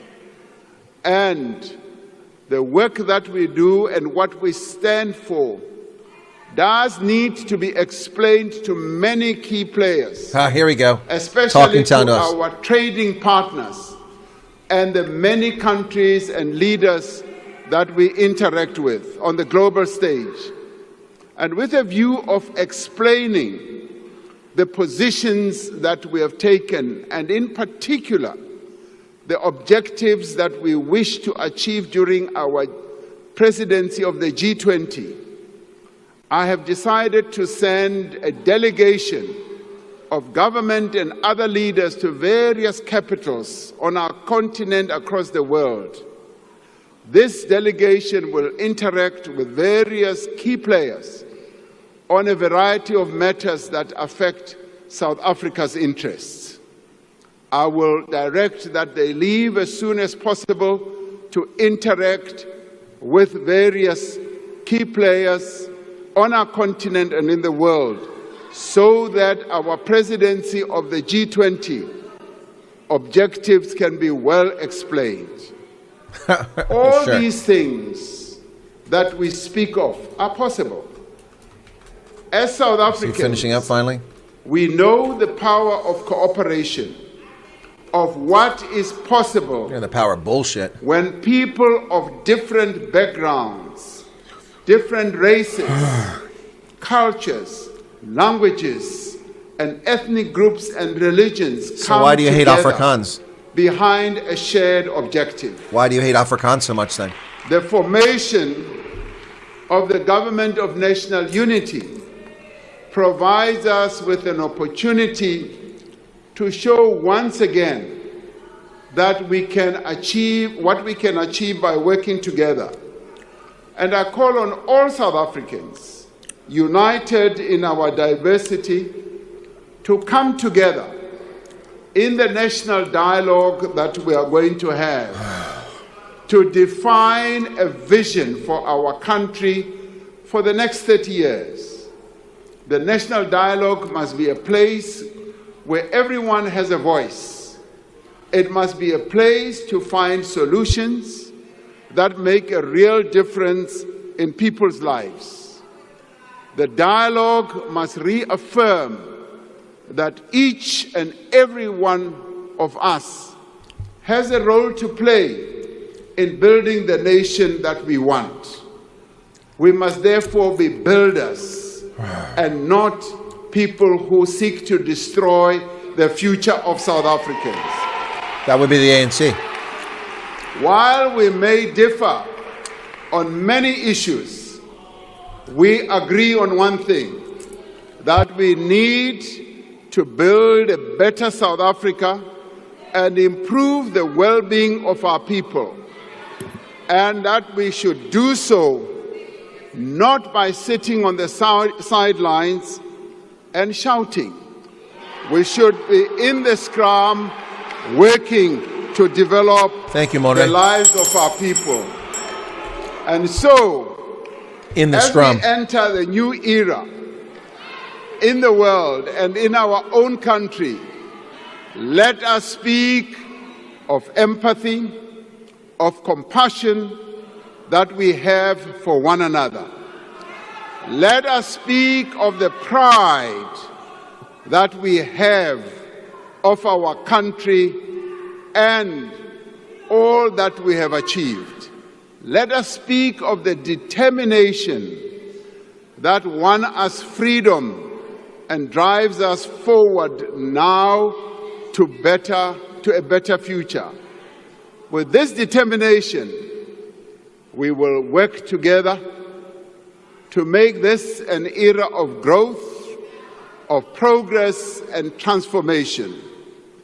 We will work together to build the nation that we want, and we will only be able to do it by working together and not by shouting together.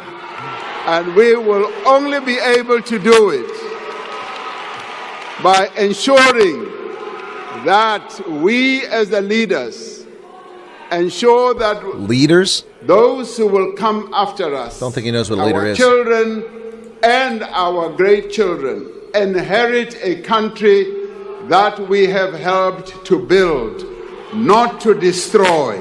Thank you very much. Away, Amanda. Don't stand for this clown. Don't stand for him. Good riddance.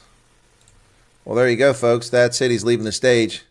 Cyril Ramaphosa with an hour and a half of pure fantasy and bullshit. Not in remotely impressive. Lecturing the country, lecturing the world. What's she got to say? I thank the Honorable, the President. Order, honorable members. Order, honorable members. I'll keep an eye on her, but meantime, I'm going to go ahead and we'll see if someone else comes up here. That's the chairperson of the National Council of Provinces, which is the junior body of the legislature there. So let me turn that off and turn this off, and I'm just going to go through some of it. This was painful, folks. By the way, while we were sitting here, I wrote to a couple members of Parliament who were sitting in that session and told them I can't stomach this. It's too painful. It's too painful. 581 people are currently here, folks. Be sure to hit the like button. We got 301 likes, if you don't mind. That was easy. Yeah, the angry, naughty children have spoken. Cyril Ramaphosa, where's the mega city that he promised, the planned city, the digital city they promised, 5-6 years ago? Hasn't even broken ground. We don't even know where it's at. Just another bunch of bullshit lies coming from another politician. You know, just change the day, change the calendar date. It's the same old, same old, same old.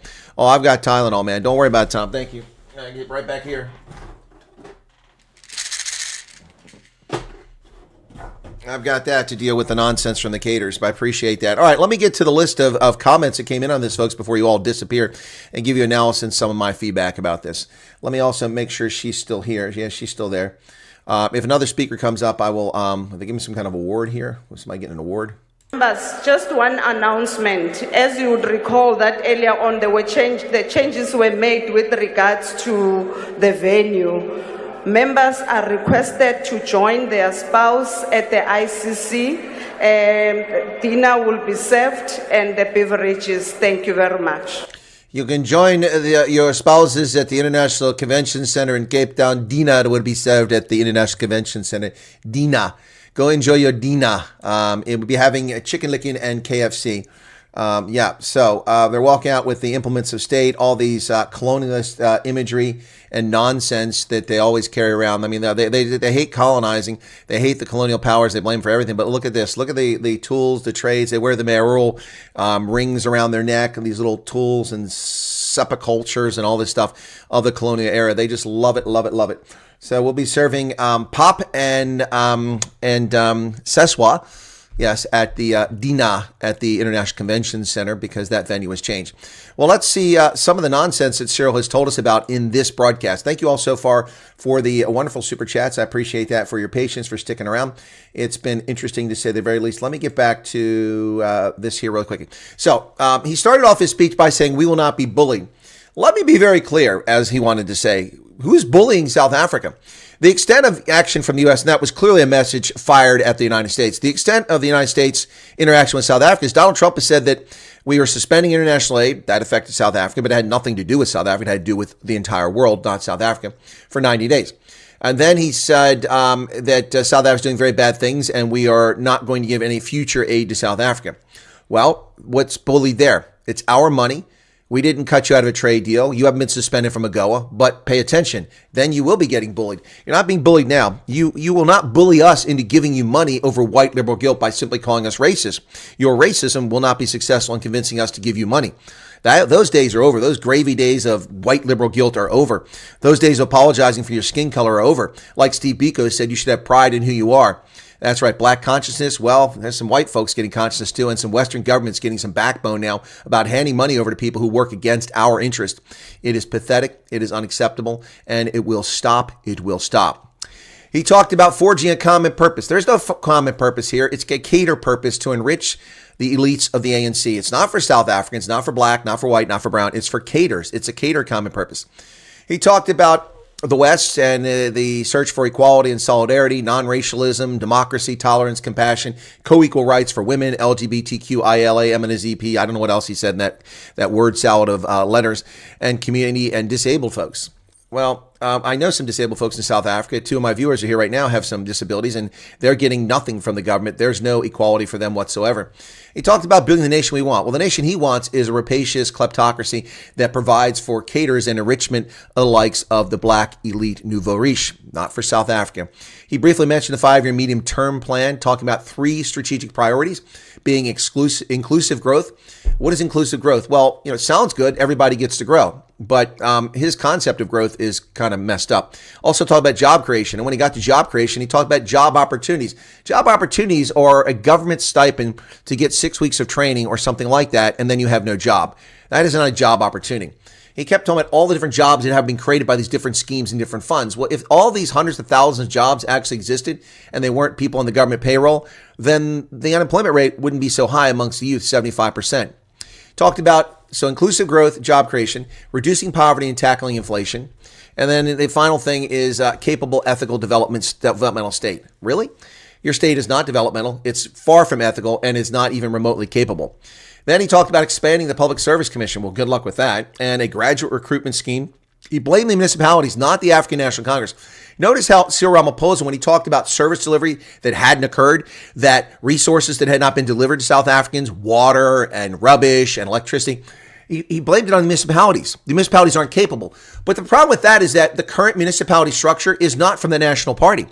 The ANC 30 years ago reorganized the municipalities and reduced the hundreds of municipalities down to a handful of major municipalities, amalgamating these places, claiming it would give better public service delivery. When we knew the purpose for that was to eliminate minority governments in small settlements where other parties could have like Tswana-based mayor, or you could have an Afrikaans-based mayor somewhere where the community was overwhelming Tswana or Afrikaans, and so on. And so they amalgamated this so that all those towns would fall under Joburg or eThekwini or Ekurhuleni or some nonsense like that by expanding these megapolis things. And now they're claiming that it doesn't work. Well, it's been 30 years, and they're blaming the municipalities for the service delivery failure, which bear guilt. But the service delivery failure is a consequence of macroeconomic policies by the ANC, a consequence of racism, BE, by the ANC, a consequence of pilfering and theft by the ANC, a consequence of patronage hires of unqualified people by the ANC. And the reason that municipalities don't have qualified technicians and electricians and plumbers and architects and engineers is because you chase qualified black, white, and brown, well, especially white, brown people out of those jobs to make room for your caters. That's what you did. He talked about a funding model to be reviewed for the municipalities. Okay, yeah, that ain't going to solve it. And a white paper on local government. That's what we need, another white paper. How about you quit putting caters in positions and start hiring qualified people? And then this, we're going to work with traditional leaders to give them respect and recognize them. Whoop de frickin' do. What is that going to accomplish? What the hell do traditional leaders have to do with this? How are they going to fix the municipalities? He says they'll harness technology. They'll invest in digital government infrastructure. How can you do that when there's no freaking electricity? Then he boasted about how they only had a couple days of no load shedding, but that's a complete lie. It's word salad. People all over South Africa had no electricity repeatedly over the past year, since June of last year. Since after the elections, the electricity went off again. But they call it load reduction. It's still load shedding. The grid can't handle the demand, so they cut people off. Same outcome. Whether you want to call it load shedding, load reduction, or load whatever, I call it a load of shit. You have no electricity. He talked about a digital ID.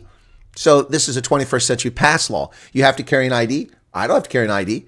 It's not the law in America. I can walk around with an ID without an ID, but now you're going to have a digital ID. So when your phone, you're walking around, they can identify you are so that the cops can harass you. And he thinks that South Africa needs 3% growth to get out of poverty. Now, this is the one that should have received the largest number of howls, but unfortunately, the vast majority of people sitting in that parliament are dumb as a box of rocks. 3% growth?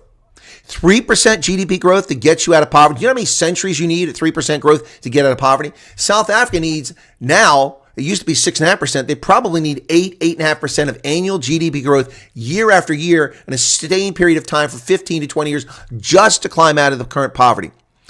He talked about, how many people are out of poverty. 3 times as many black South Africans live in abject poverty today as in the past. And even admitted with his statistics, there were not 28 million blacks living on public assistance under the National Party. 28 million black South Africans receiving SASSA grants and other social welfare grants. And he's proud of that. They're going to fund infrastructure. How? There is no infrastructure. The ports are the worst performing in the world. Not my assessment. The people that do that gave that assessment.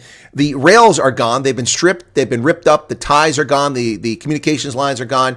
They are just destroyed. The roads are falling apart. The airports can't provide fuel in Joburg at OR Tambo. Unbelievable. And people are being murdered outside the Cape Town airport right there at the junction. Murdered. You had to put police out there with armored cars to protect tourists. And of course, when he talked about infrastructure, he talked about begging the international community for money for it. He talked about they're going to spend 940 billion rand for infrastructure over the next 3 years. 940 billion rand. Now that's an interesting figure. 940 billion rand. Divided by 19, that's going to be a whopping total of $50 billion. $50 billion. Where's that money coming from? These plans, always new papers, new investigations, opportunities, nothing ever accomplished. He also mentioned a 38 billion rand infrastructure project that's been implemented or approved in the last year. Approved. 38 billion rand of infrastructure projects approved. So what? So what? You went through the government bureaucracy and you got signed off on it. You can do it. You haven't built anything. You haven't done anything.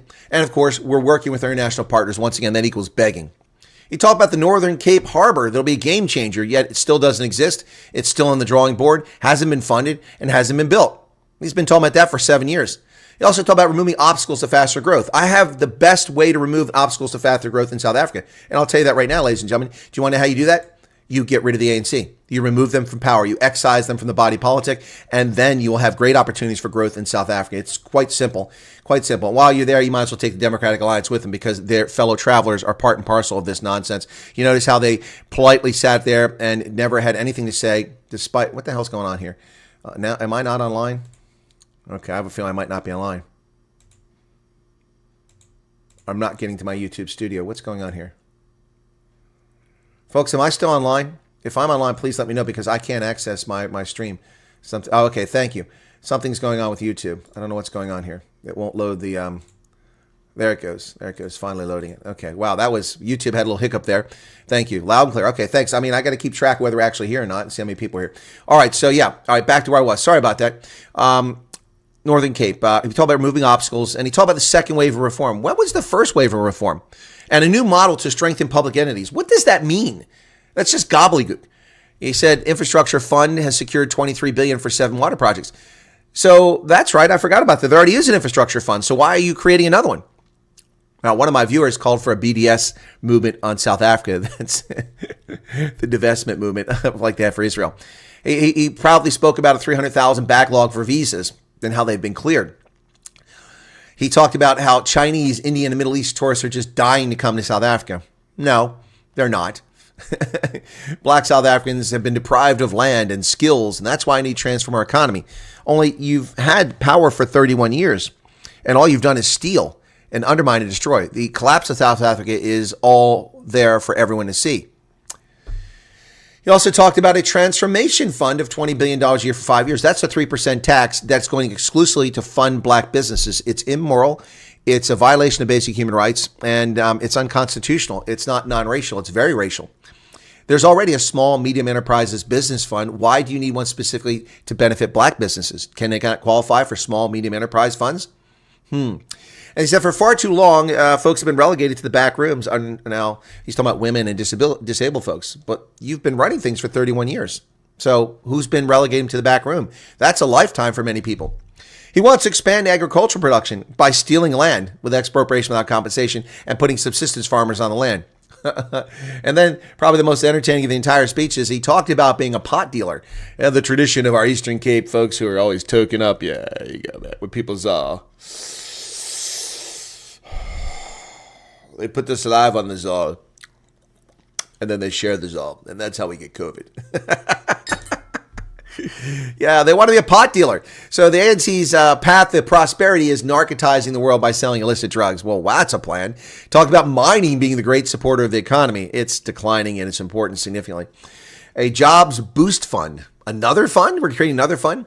This was also pretty hilarious. He talked about building data centers. But don't you need electricity for data centers? And all of these things, Cyril says, we're doing this, we're doing that, infrastructure, 940 billion rand, and this, and jobs, and creation. So how are you being bullied? Then why do you need our $500 million? So just be done with it. Done and dusted. And say, thank you very much, America, for the $8 billion. We'll be fine without it. He also talked about 60% of the budget is spent on public welfare, schools, clinics, SASA grants, and so on. Yeah, well, SASA equals permanent welfare. He also lied to the public, and this is the most egregious thing, where people are cackling like hyenas and cheering, and the nonsense going on with this. First off, the 87% matric rate is bullshit. There are over 1,100,000 learners who started first grade. By the time they got to the matric and they tested for it, only 600-some thousand of them were there to take the test. Or 700,000. Of the 700,000, 600,000 passed it. So already 400,000 have dropped off. Nearly 40% of the people who were in school didn't even make it to the matric. So that's bullshit. So that 87%, you got to drop it by that much. That's total nonsense. And we all know the standards, 30%, 30%, 30%, and 40% your first language. Nothing can diminish our pride in this. Well, I'll tell you what, the EFF wasn't buying it. They didn't buy anything. I have to tell you, the most stoic group of people other than the Freedom Front Plus in that audience, to me, was the economic freedom fighters. And that was quite telling. Maybe Julius Malema is actually waking up. I don't think so, but maybe. He said they're concerned about the suspension of PEPFAR for 90 days, cleverly talking about the global suspension and not South Africa being targeted. He wants to undo apartheid spatial planning. Well, you're not going to do that by building slums in urban centers. You do that by uplifting people, by increasing gross domestic product and improving the chances for South Africans to have a decent living so they too can afford a home and a land and finance it and build themselves a house and have a car to get to and from work. That's how you do it. Not by building dwellings and urban sprawl and welfare housing like Cabrini Green in Chicago. This has all been proven to not work in the East Bloc, in the Maligan Dede, in the former Soviet Union, in Chicago. It does not work. And by the way, what is a housing opportunity? Do you have to have skills for that? I mean, what's that all about? A housing opportunity. Build more housing in urban centers. That is not going to get the answer done there. Not unless it's built by private sector who builds it for profit and sells it to people to come in there. But then what you have is gentrification. You see, this is a dual-edged sword. Do you want actual growth? Do you want actual improvement? Or do you want slums in your urban centers? If you want slums in your urban centers, then let the government build housing, because that's what the government's good at doing, building slums. And it doesn't matter whether it's the South African government or it's the American government. They're good at building slums. Yes. He said the housing subsidy program is being reorganized. I'm curious about that. And he wants to release state properties for affordable housing projects. That's probably the first thing of any use he said there. He said there are 300,000 service stands in well-planned connected communities along key corridors that they're releasing. Really? I'd like to know more about that. And this is the one, if they do it, which they won't do, it would be the most impactful of anything he said today. They will issue clear title deeds for subsidized housing. If they actually do that, that will benefit South Africa immensely. But they're not going to do that. And he talked about how the state delivers housing on scale. Delivers housing on scale? You promised 1 million homes in 5 years. It took you 9 years to get half that many houses. And they're going to restore passenger rail service. He lied to us and told us that 90% of the passenger rail service has been restored in South Africa. That's utter nonsense. Utter nonsense. That's simply not true. And he also talked about, let me see if anything else is going on for this thing still. Oh, they're talking to people outside.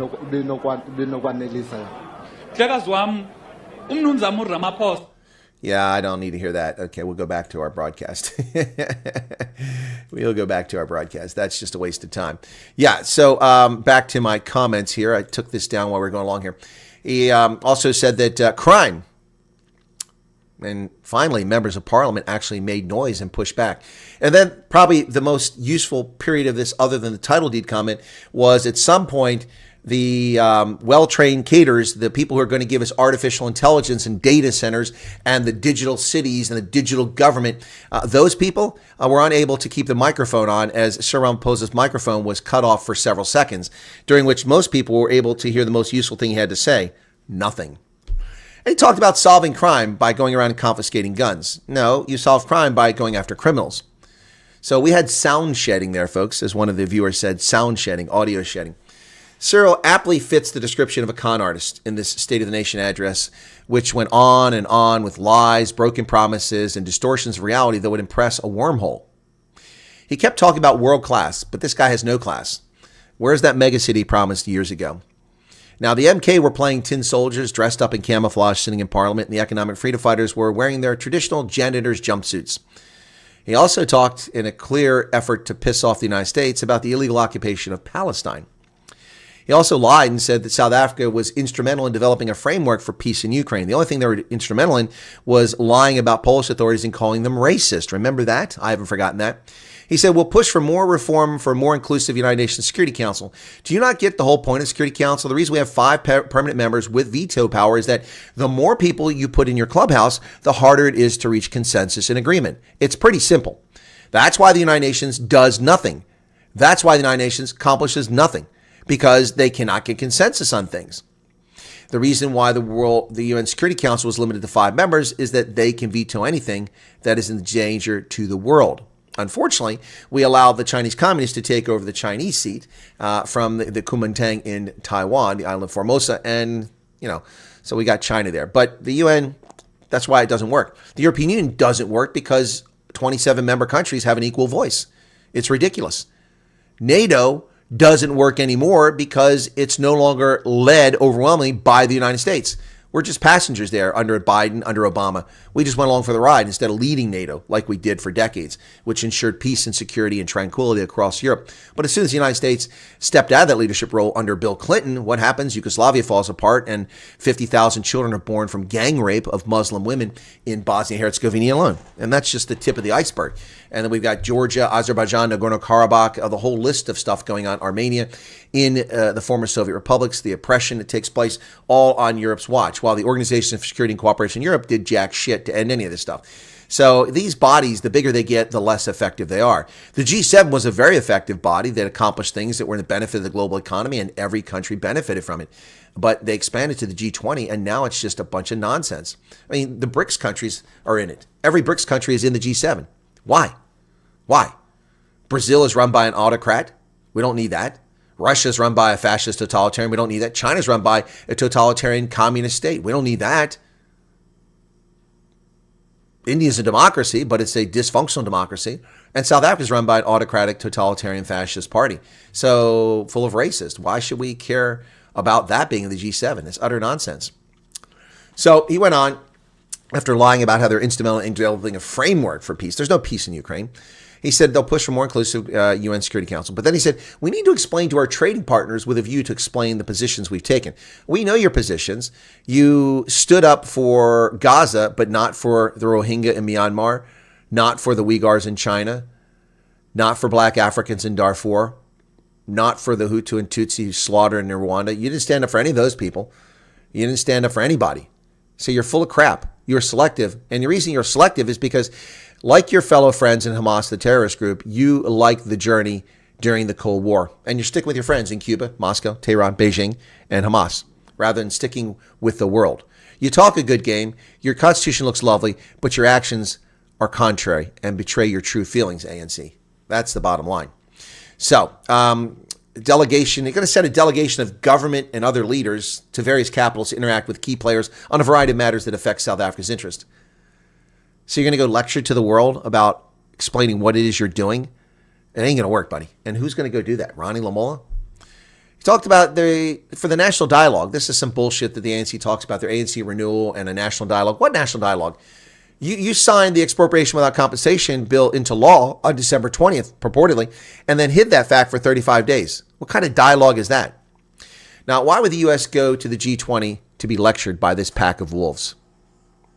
He says, let us speak of empathy, compassion that we have for one another, the pride we have of our country and all that we have achieved.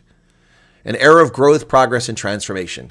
Blah, blah, blah, blah, blah, wah, wah, wah, wah, wah, wah, wah, wah. Thank you all who have become, who put super chats in there. I really appreciate that for the stream. We didn't get a lot of subscribers. Is Ronaldo still online? Let me see if he's still online, if he sent anybody over here or not. He's still going. Oh no. No, he's not online. Nope, he's not online. So that's interesting. He's not online. So I guess he didn't send anybody over here. Well, thank you, Ronaldo. You usually send people over. I guess he thought I didn't need the help to get subscribers.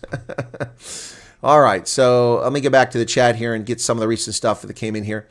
So Leovin said, my favorite private trains on what government-owned tracks? Maybe they are planning the EWC, the Gautrain. Yeah, maybe. All right, I'll start right about there. Just before that, we got Adria Duploy says, show me the money. Nick Jordan says, you don't get it. They promised these people washing machines will rain from the sky. They still voted for them. The Ram will tank by midday tomorrow, says Nick. They should pull out last year's promises and evaluate this year's performances. Exactly.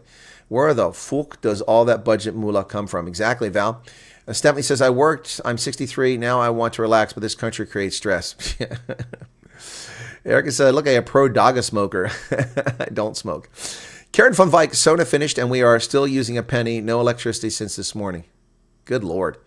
The Unfiltered South, we forgot to mention our space program. Yeah, exactly. We will go past the useless Elon Musk to our Sia taxi rocket to liberate the moon from American imperialism. That's a good way to Unfiltered South. Tony says there will be 0 data centers in South Africa, 0. And Hardest Swanepoel says, always new projects, 28 million softball stadium in Polokwane, never completed. Apparently needs another 184 million to finish it. In the meantime, Polokwane water reservoirs are empty. Yeah, Marawai, exactly. Aim for the moon, says Pablo Charlie. Okay, and I read Leovin's super chat. Thank you for that. No single new city has been built. What apartheid spatial planning? It's the nonsense they go with all along. They're saying the Group Areas Act kept people out of urban centers and prevented them from living in upscale places. The problem with that lie is that these places are full of black South Africans now. Go to Sandown in Sandton City. Go to Sandton City and look at the ritzy, multi-million, tens of million dollar homes with the Lamborghinis and the Lotus cars parked in their driveway, and see who comes out of the house. It's not the domestics. It's the connected cadres who live there. Lots of rich black people live in these places.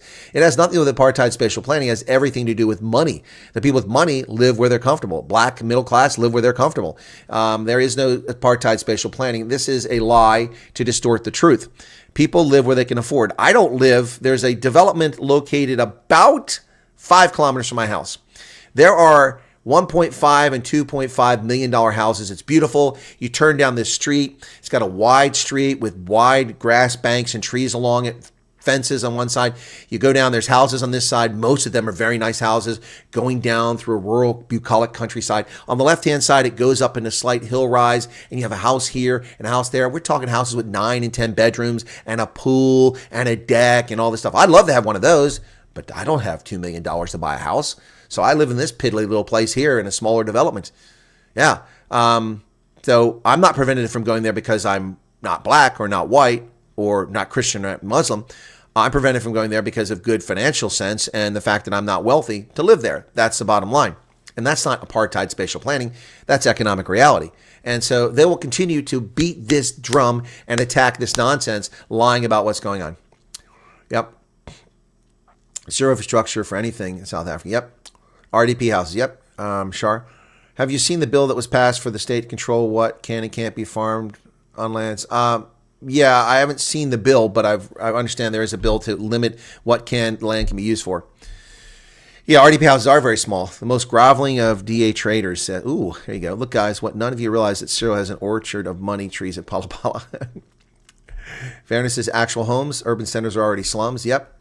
State properties will be provided after they've been taken, says Nick. Couch banking. More like dumping 10,000 people outside of Cullinan where they have no water or electricity most of the time. Yeah, lie. Okay. Like how Amtrak is subsidized in the United States. What does Amtrak have to do with the fact there's no infrastructure there? Amtrak is subsidized in the United States, and it should be cut loose and let it fail because it doesn't make money. It can't make money because of the spatial distribution of Americans and the way that our society is set up. Amtrak won't make money. It'll never make money. That's why the government had to take it over. That's why it's such a money pit. I'm not sure what your point is there, Holden. It should be cut loose and removed, excised from the taxpayer. But at least Amtrak functions. The train tracks work. The trains work.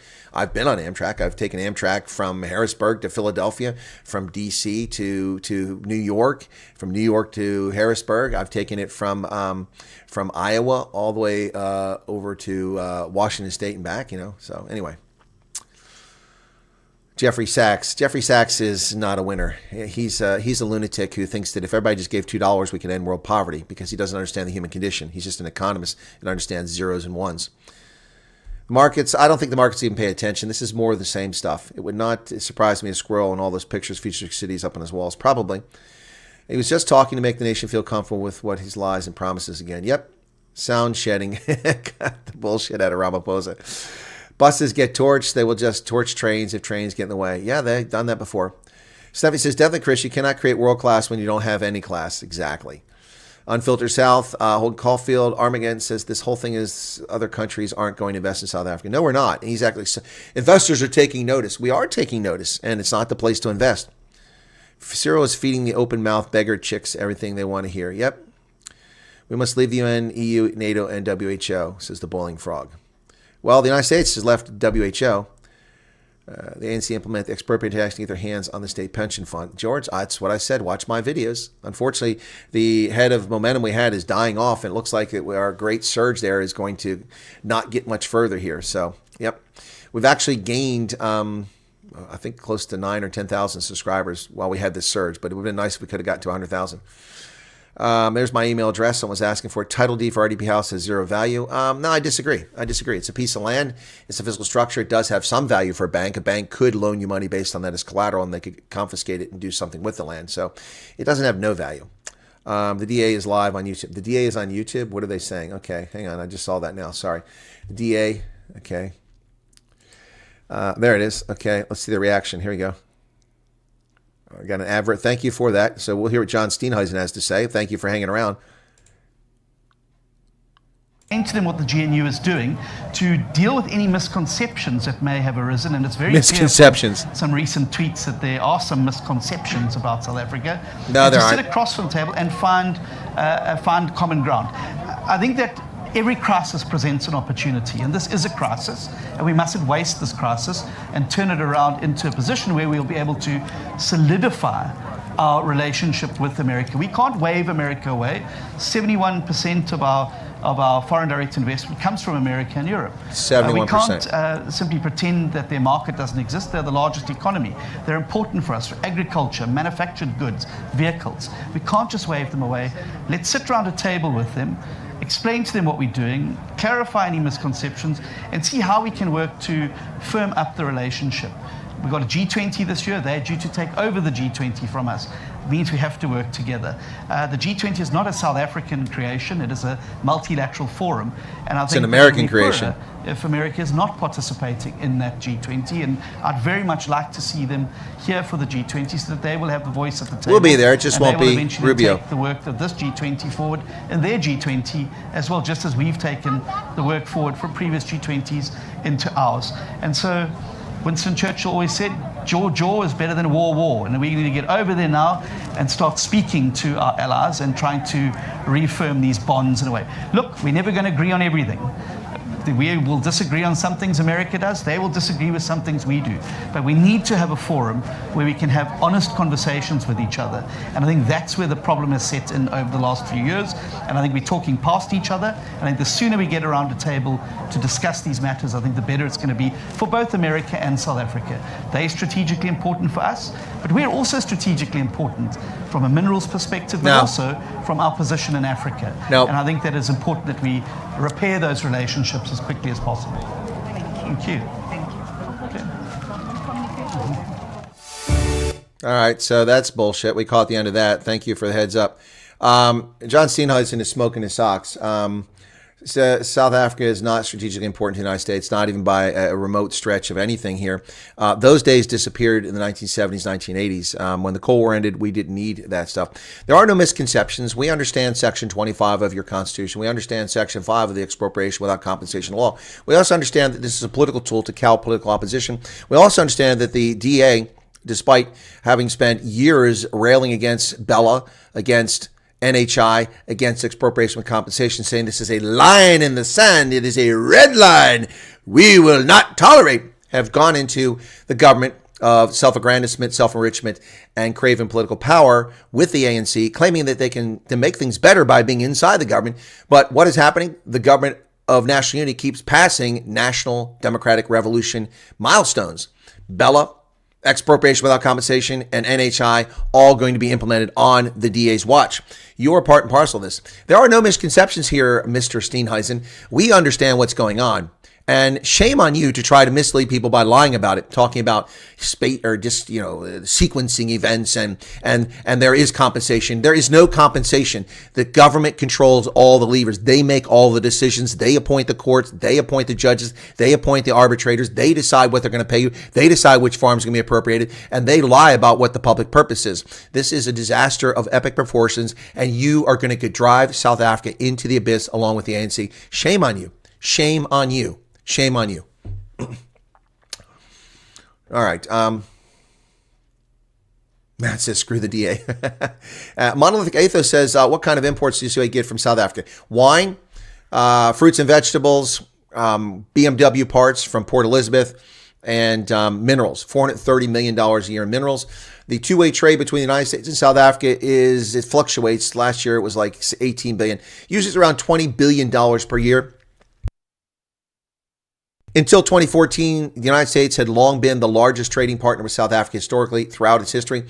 But in 2014, China overtook the U.S., and that's mostly because China buys all the minerals. 63% of the minerals exported from South Africa go to the Chinese communists. Only 4% comes to the United States. $430 million comes to the U.S. Not a whole lot in the scheme of things. In a $28 trillion economy, $430 million, not billion, is not much at all. Not much at all in our economy. They think they have us over a barrel. We import a whopping total of $31 million a year in chromium. Whoop-de-doo! The big thing we do import from South Africa is platinum, but there are other sources for platinum we can get elsewhere, and it's traded on the world market. So you don't have us over a barrel. People think we get gold from South Africa. No, South Africa is between the 6th and 10th largest gold producer in any given year. Their reign as the world's greatest gold producer ended 15 years ago. China is the world's largest producer of gold. Sullivan Fundamental says sofa stuff full of something called USAID. Morosh Snayman says effing snake. Yep. All right. What else here? DA backers are so scared of losing at GOA, they will lose a lot on exports. Yep. Nope. Yep. What a wanker, John, says Odin's Viking. I think this guy's even worse than putting my money. Good God. Wine, fruits, and biggest export in AGOA. Yeah, those are the biggest ones. Yep. Don't know how that's going to happen with South Africa supporting Israel. It's not going to happen yet. Huh? What? South Africa is not supporting Israel. They were part of the committees writing the acts. Bruce Webster, John is up Cyril's butt. The wonders of Azania, Wakania, failed state. John is delusional. He drank Kool-Aid. Yep. I think he did drink the Kool-Aid. Let me get back here. John Steenhuisen, freaking vapid idiot, says Sandra. Yeah, it's not going well for the DA here. So, John, you're telling us that white people are not being attacked on their farms, and what about BE and the 142 racial laws? You're right, Matt. What about it? Exactly. Range Rover Boer Plot. Nick Jordan says. What about the Universal Declaration of Human Rights? Well, they're completely ignoring that. And that's the video I made this morning, which isn't getting a lot of views. I made a video this morning. If you haven't watched it, I ask you to watch it after this. That video talks about all the distractions, all the nonsense that is being put out there about, the Americans just misperception. No, and it isn't this. It isn't arbitrary, and it isn't deal compensation. It in fact is all of that, and I dispute all that and lay it out very clearly in my video from this morning. A baby oil factory, that's good. Andre says, African national corrupt consummated their marriage to the Democratic assholes. Kai says, sadly, it's going to just get worse. Yep. BMW plants in Pretoria. whatever, Freya, whatever. We get auto parts from Port Elizabeth. That's where they're shipped out of. So it's not really important. But thank you for sharing. Tip to John from the DA and Cyril. What's this? David McFarland, expropriate without compensation, little title defines the act. Exactly. There's no wiggling out of it. Exactly. So why would you, and why is it necessary? That's the question I ask, the biggest question I ask. Why do you need expropriation without compensation? How about explaining that one? How about explaining to us why you need expropriation and compensation? Because you don't. You don't. Expropriating with compensation is in the government, in the Constitution, Section 25, and they've used it successfully for decades. Since the Constitution has been in effect in 1996, 3.9 million hectares of land have been purchased by the government at a cost of 29.9 billion rand. They talk about spending more money on infrastructure in 1 year just a moment ago than they've spent the entire 31 years in buying land. If the land is so important, why wasn't that an emphasis? Why haven't you spent hundreds of billions of rand buying land? Because they want to steal the land. And where is all the land, the 3.9 million hectares? Who got that land? Some went to black farmers. Some went to other folks. Yeah. Salon wants to adjust the widescreen. Why is that? All right, we need a leader like Trump. Yep, Vincent de Klerk. Wait till Mossad gets involved. Time to exchange your rands for dollars. Well, I have a bunch of rands, so I'm kind of stuck. Come on, guys. Just 6 more super chats and Colonel will eat his toy penguin. Maybe. We'll see. Deborah says, so what can we do? Sitting ducks. Well, Deborah, I've told people the path, but a lot of people are just tuning into the program first time now. Section 80 constitutional challenge, but 2 weeks have been wasted while the DA has equivocated and misled the public instead of seeking a Section 80 constitutional challenge, which requires 1/3 of members of parliament, 132 members. And I put that up on the screen. There are enough parties that are angry about this that they could get the 128. They just have to get 4 more, or they have to go to the EFF or MK and ask them to join it, which they might do because they're not happy either. And then it will go to the Constitutional Court. The court can freeze it so that no expropriation can take place while they decide the constitutionality of it, or they can outright say it's unconstitutional, or they can adjudicate it and say it's unconstitutional. If they don't do that within 30 days, then they're screwed. Then you have to go to the courts, and it'll take 2 or 3 years to get this before the courts. In the meantime, homes, farms, property, bank accounts will be confiscated by the ANC. Yep. Might as well vote for the ANC. Exactly, says Duploy. Ask the Israelis for help undercover. What is frightening is how many people are believing. Yeah, that's what's frightening, Freya. That's what's frightening. And I showed you guys that guy earlier who claims to be a South African living in the States, but he was on holiday in South Africa, and how he called Elon Musk and Trump twats. I mean, this guy's just off the deep end. And there's so many of those people out there like that. Strawman gave 199 Rand super chat. Thank you for that. From all the race-based laws, do we simply accept that when government says our people, they are not actually referring to white, Indian, color people, and we're simply there for tax? Yes, that's exactly what the ANC means.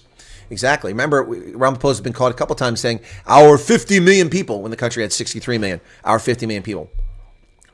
Yes, it's in Roslyn, Pretoria North. Thank you very much for that. Appreciate it. There's a Volkswagen factory in Port Elizabeth. Anyway.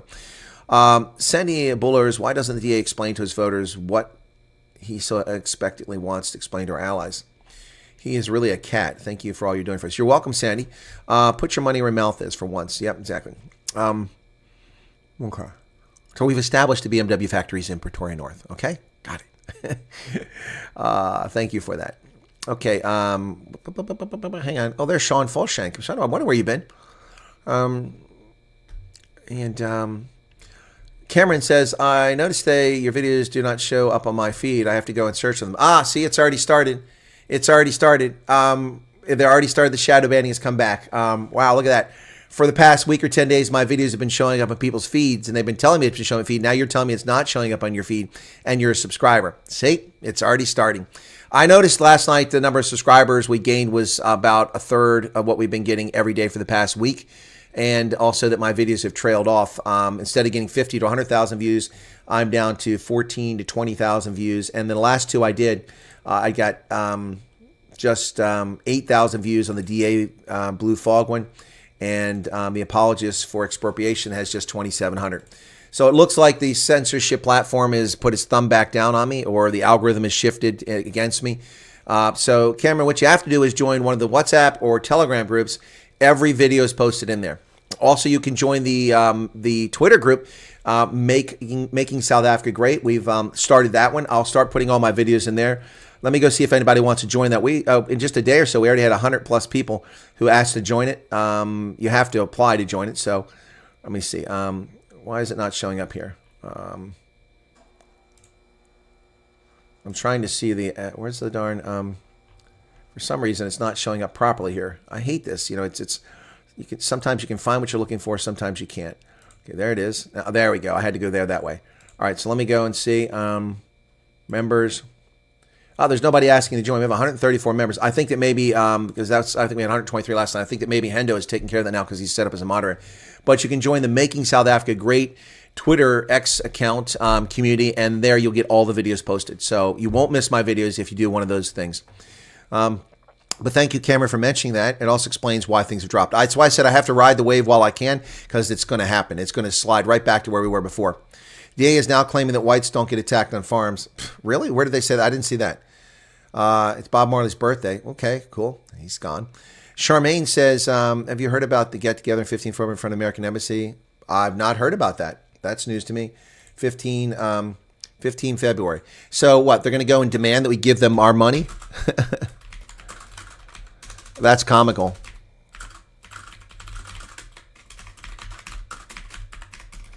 How ironic. What a bunch of asses that you're going to go protest because people are going to take care of their own people and not take care of you. Send some farm murder photos to Elon. George, I don't know how you get a hold of them, but thank you for that heads up on 15 February. There's also something else going on, which I'm keeping close hold right now, and I'll let you know if it develops into anything. James Moriarty, welcome to Don Leopold, thank you. You're welcome. And Sean Folshank says 35 Rand. Hi all. Chris, back from holiday hiatus. Am I the only one that thinks John Cena hasn't sat with a hate wankers hard on during the whole No, I think you're not the only one who thought that. In fact, I think a lot of people thought that. Yeah. Looking at me, he was like, yeah, a couple of times when Ramaphosa was speaking. 6H2 is back. Contributor says, do you ever consider how inequality in the country can be solved because people seem to be unbothered by this? Do I? Oh, inequality? No, okay. Well, thank you for asking, contributor. Do I ever think about it? Sure. And I not only think about it, but I offer solutions. You teach a man how to fish. You don't fish for him and give him a fish. I've talked about this endlessly. A National Sovereign Wealth Fund would have been a good idea for South Africa, but instead the ANC stole all the money. There's nothing. The coffers are empty. National Sovereign Wealth Fund can be done. The first thing you fix, and I've told about this many times, but we haven't talked about it recently because we're so enmeshed in this garbage that's being spewed with expropriation. But the bottom line is that there are several things that the government of South Africa should have done in 1994. Number one, establish a National Sovereign Wealth Fund to squirrel away money for the benefit of all South Africans. And then what should have been done, since they like this welfare, is what they should have done is the National Sovereign Wealth Fund, like Norway or Kuwait has, will get a return on investment. You can still grow the fund, but you'll get dividends back from investing in stocks. You'll make money from selling stocks or from land or businesses or things like that, or resources that that go into it. And that money could, a percentage of it that wouldn't impinge on the growth, so it keeps growing. A percentage of the positive net gain from a National Sovereign Wealth Fund could every year be doled out like Alaska does for its oil fund. Alaska takes the money it gets from excise taxes on oil and it keeps some in a wealth fund for the state. The rest it distributes every year to every Alaskan resident, and they get a fund. It used to be they used to get $4,000 or $5,000 per year back in the 80s. Now I think they get about $1,500 per year per Alaskan who's an adult. It's money back from oil because that's the benefit. So the Alaskans benefit from it. But I wouldn't do it that way because of the wealth disparity in South Africa. What I would have done, and I suggested for 30 years now, is they should have taken that money and limited to those below a certain income threshold, the poverty line, for instance. So anybody who falls below the poverty line would get this. And instead of getting a SASA check or a SASA grant, you would get a statement from the National Sovereign Wealth Fund that because your income is below this level, you get to benefit from the combined wealth growth of the country. And you would see that you made this much money based on the growth of the economy. You would have a vested stake in the economic success of the country. That's what should have been done. Limited to South African citizens resident in South Africa. And if you're not there for the whole year, then you move abroad and you only get part year. And those who are below a certain income threshold. And it would benefit black, white, and brown. It would not be racial. It's non-racial and benefits everybody. That's the first thing. That's a sovereign wealth fund that should have been established for South Africa. And I've said this thousands of times. Number two, you have to fix the police and justice. The police were very effective at policing during apartheid. Almost no white South Africans were victims of violent crime. Most white South Africans had no idea how violent, how criminal the population was because they weren't exposed to it. They didn't go in places where the crime was because they weren't allowed to go there. But the cops were very good. They were also very good at suppressing the oppression, suppressing the opposition. So you have to take the police in 1994 and turn that into a community policing service. So SAPS should have been a service with cops on foot patrol in urban centers, cops with vehicles in rural areas who are linked, communications, forensics, all that should have been invested. People should be able to trust the police and go to them, not go to them to buy firearms or rent firearms illicitly to commit cash in transit heists. No. So you fix National Sovereign Wealth Fund. Then you fix the policing. No economy can succeed when people are blowing up cash in transit cars on highways outside Durban. You can't succeed that way. No economy can succeed when farmers are brutally tortured and murdered on their farms and the farm goes in disuse. No economy can succeed under these conditions when criminals have no deterrence to their crime. So National Sovereign Wealth Fund, police and judicial system. And then the third thing that had to be done is fix education. We've gone from an education system that was unequal in many respects. If you had money, you had the best education in the world by going to private school. If you were a favored class, you would go to public schools in which you were taught what you needed. Most people went to public schools that did not meet their basic needs. Some did. Dr. Zweli Mkhize became a medical doctor practicing in South Africa under the apartheid system. Herman Bashar became a multimillionaire working under apartheid. So it worked for some, but not for most. So you fix education. But instead of fixing education, the ANC allowed 5,000 schools to have no ablution units, no toilets. They got holes dug in the ground, and we've had instances of 4 or 5 children suffocating in human feces by falling into it. They stole the money intended to buy books for schools in the Eastern Cape by giving to a broad-based black economic empowerment company, and that money went into the pockets of thieves. No one's ever been put in jail for it. No textbooks. Kids using, walls with paint on them to impersonate chalkboards. And they're talking about digital schools and digital IDs. They don't even have toilets in still 1,700 schools as of a few months ago. Now they claim it's down to 500. I'll believe it when I see these schools.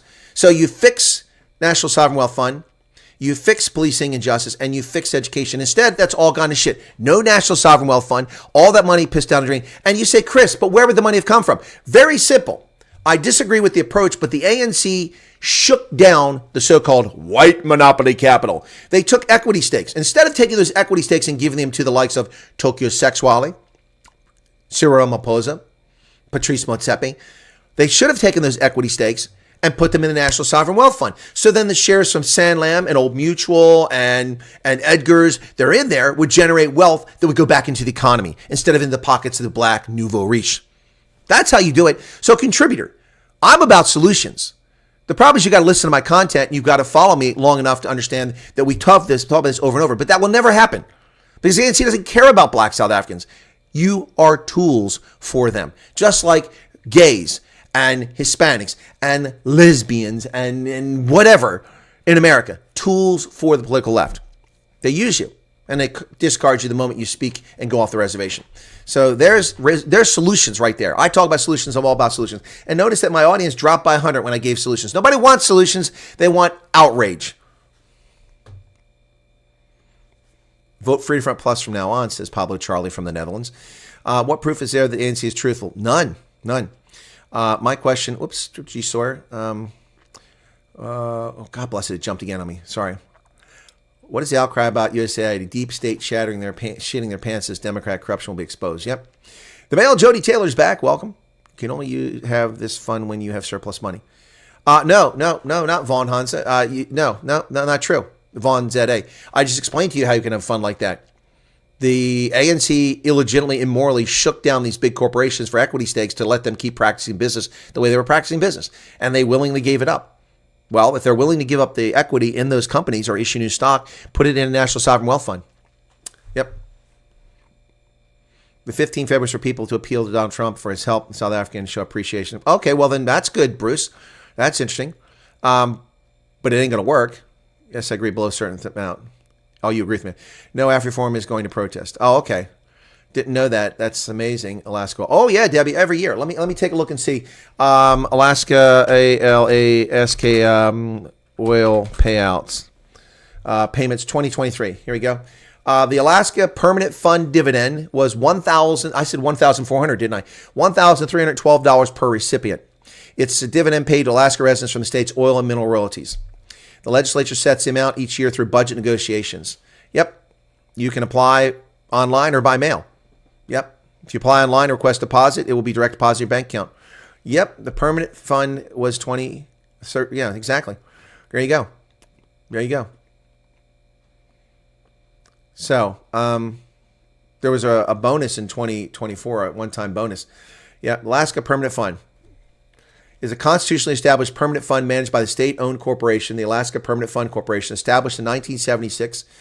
As of 2019, the fund was worth approximately $64 billion that has funded oil and mining revenues and has paid out an average of approximately $1,600 a year per resident, adjusted in 2019 dollars. The main use of the fund's revenue has been to pay out the permanent fund, which many authors portray as the only example of a basic income in practice. Yep. So, yeah, it's there every year.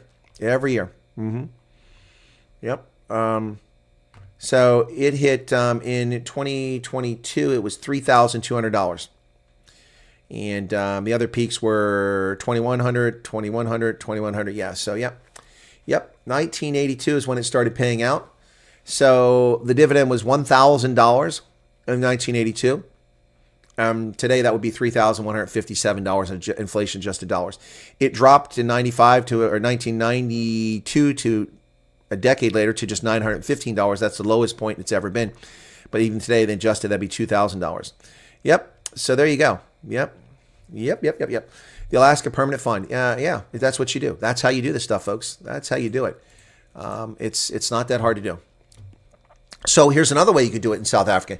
All the minerals that you sell overseas, an excise tax on those from mineral producers, which goes into the permanent fund. And it could be 0.5%, not that much. So it wouldn't affect profitability. Investments moving overseas. Even Mandela said they should have changed the name. Yep. I see Steenhuisen eating, so goof, GNU shirt bombs are starting to pop. 15 February is for farmers to appeal to Donald Trump. Thank you for that. Guys, I haven't heard about that. I've been busy prepping for this all morning. Hopefully Americans won't have to experience the same as border war escalates. Well, our border war is getting shut down. So can we just help Chris write about the 15 February protests after from Saudi Arabia presenting a memorandum to the embassy? I will ask AfriForum why they haven't told me about this. I'll write to colleague Creel. Because I could be advertising this. Wonder where Malema is going to get his AIDS drugs. I don't know that he needs AIDS drugs. Norman Dubovitz, the truth is out. Cyril Ramaphosa lives in an alternate universe. Yes, he does. Single biggest factor between wealth countries and poor countries is functional institutions. That's correct. You have to have a right of recourse to be able to go to the courts when people wrong you, and they have to function. Bye, Stephanie. Take care. Let's face it. When you change the name, you have destruction. Yep. Vote UIM, says Andre Rue. Is the answer on X agree? I'm confused. Is the answer? What do you mean is the answer on X? I'm lost. Okay. And there's a chat group from Hendo.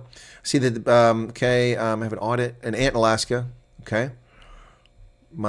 What's this? Andre's talking about something there. Even Elon uncovering all the corruption, USAID. Hope they have the criminals go to ICC. No, they won't go to ICC. We'll prosecute them here in America. Why do you need the ICC? Neil DeBeer, the ANC cater for 40 years, triple spy, government asset, I'm sure has changed his ways after lifelong crime, says Cornelius. Okay. Vaughn Zede says, the people we cursed just after 94 are laughing at us nowadays. We have to apologize to them. Okay. We have 3 toilets for 400 girl learners. There you go. Are they flush toilets, though, Audrey Deploy? Are they flush toilets at least? Because we didn't have that for a long time. No, it's just pathetic, folks. It absolutely is pathetic. Really. So we're at 30,000, almost 600. So, let me go back and look at, just to give you an idea here, guys, about how the channel's been growing for the past few weeks. I'm going to go back to January when we started taking off here. So we'll go back to the last 90 days. Okay, so January, that's not what I want. I want subscribers. That's what I want. Oh, I don't want 9. Don't want 9 days? That's 30. Let's try that. 90 days is a long way. Okay, so, I'm looking at the wrong chart. That's my bad. Okay, so we go back to January. Yeah, let's go back to January. Let's go back 90 days on this chart. Sorry. We're at 30,595 subscribers now. But if I go back to December 28th, 29th, 31st. Let's go we'll go December 31st. December 31st, we had 20,398. So we've gained 10,200 subscribers since beginning of January. That's pretty cool. 10,000. That's 1/3 of the channel. That's pretty awesome. Well, the problem is with any of these parties without their leaders, that's a problem. They're not structures that are built for long term. Sandra says, good night. Thank you for all your insights. Have podcasts first and only podcast I've ever listened to. You're very welcome, Sandra. Thank you for being here. Jackie Smith says, bless you, Chris, for your passion, your hard work. Much appreciated. You're very welcome, and I'm kind of knackered. It is a lot of hard work, but it's paid off recently. I hope that the censorship hasn't kicked back in. Based on what somebody said earlier, it might be. But let me just take a look at what's going on here. I want to see something here. Yeah, YouTube is dorking around here. They have not been updating revenue for the past couple of days. I'm just curious to see how we did. Revenue is an indicator of how much people are watching the channel. So if it hasn't been updated for a couple of days, that's usually problematic. They're usually monkeying with the amount of money. So yeah, they haven't updated it. They're a couple of days behind. So today is the 6th, and the last time they updated was the 4th. So the 5th isn't on there. So they're just a day behind. But anyway, I'm just curious. But yeah, thank you all. We're at 30,598. So thank you for subscribing. I really appreciate it. And thanks for the 300 people who are still here, although people are dropping like flies. I guess a lot of people go to bed by 9:30. So Vaughn Zede says that people, oh yeah, I already read that already. Trump refers to crap old countries. But he wasn't talking about South Africa. He was talking about Haiti. And it got misrepresented and distorted. Sherry says, when Ramaphosa says our people, we know, yeah, exactly. Exactly. So anyway. You're all very welcome, and I appreciate everyone being here, and thank you for it. Rob Hairsoft started. I did, Freya, and I was going to mention that people should go check out Rob's channel. Rob's channel will grow to a couple 100,000, and mine will still languish at 30,000. But I appreciate Rob coming on the channel recently. He's also been in touch with me a lot lately, and I'm very grateful for that. Hopefully, maybe I can do something with Rob in the future. But yeah, Rob has started a channel. I was one of the first 1,000 subscribers on there, so thank you, Vaughn, for loving my channel. But yeah, folks, feel free to go subscribe to Rob Hersoff's channel. Look him up. It's Unfiltered with Rob Hersoff or something like that. I can't remember exactly what it is, but you can look it up. Still awake. It's only 8:30 in Poland. That's true. Yeah, Europe is a little bit behind there, an hour behind. Since the DA slipped and fell in the African National, it's no use voting for the next best thing. Vote for who you believe in. Well, Andre, that's a good point. The male Jody Taylor says, thanks for all the effort you've put in recently. Great analysis and insight as always. Yeah, guys, I have done something in the order of almost 80 videos since January 1st. Prepared videos, which all take a lot of research and effort. Yep, the unvarnished truth. That's it right there, Freya. Thank you. Pay all property taxes into a trust fund. Yeah, his channel will grow because he's famous. He's a billionaire. Lots of people go there. And his what he says is he's not wrong. So it'll grow very well. I wish mine did. Yeah, we'll get Vaynant back on. Just been so busy. I've got Monday, Dr. Teo de Jager, agriculture industry guy, on the program on Monday. I haven't heard from the Conscious Caracal. He told me we're going to do our annual What's Going On in Africa story, but we haven't done that. I guess we've all been really busy. Simon Lindeke says, really appreciate detail and straight talk. You're very welcome, Simon. Please tell people about me. Please let people know about it. And when I get back, if people want to come to the meet and greets and chat, please do that. Rob will have to eat his words on Gayton now. Garrett, look, I mean, I'm not going to be Gayton up. He was nodding in approval, but we that was one moment in time. We didn't see him multiple times, so maybe it was just out of character or context. But I mean, I've criticized Gayton McKenzie, and I've also praised him, and I do the same thing for anybody if they get their act together. So, yep, he's busy mining diamonds in Angola. I don't know about that. I know he was in Angola, but I don't think he's busy mining diamonds. That's pretty funny. Anyway, state of the nation, the exclusion of a nation in a nation. That's a good statement there, RB. Andre says, you're a legend. We really appreciate your hard work. Well, thanks. And it is, well, YouTube is frozen again. My tab. They are just, now this is not, they're not targeting me. This is just YouTube has problems. I don't know why they have these problems. It's been a recurring issue probably for about 6 or 7 weeks now.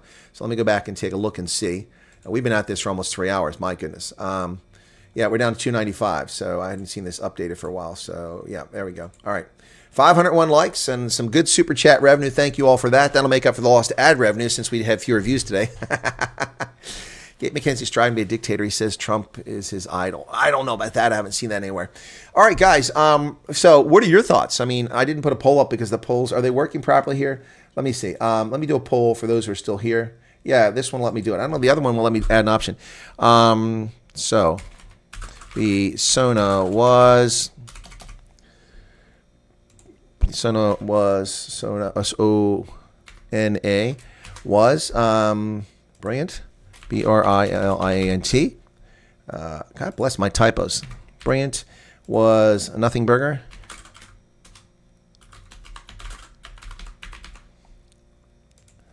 And some of these you can answer. It would be you can answer more than one. So, all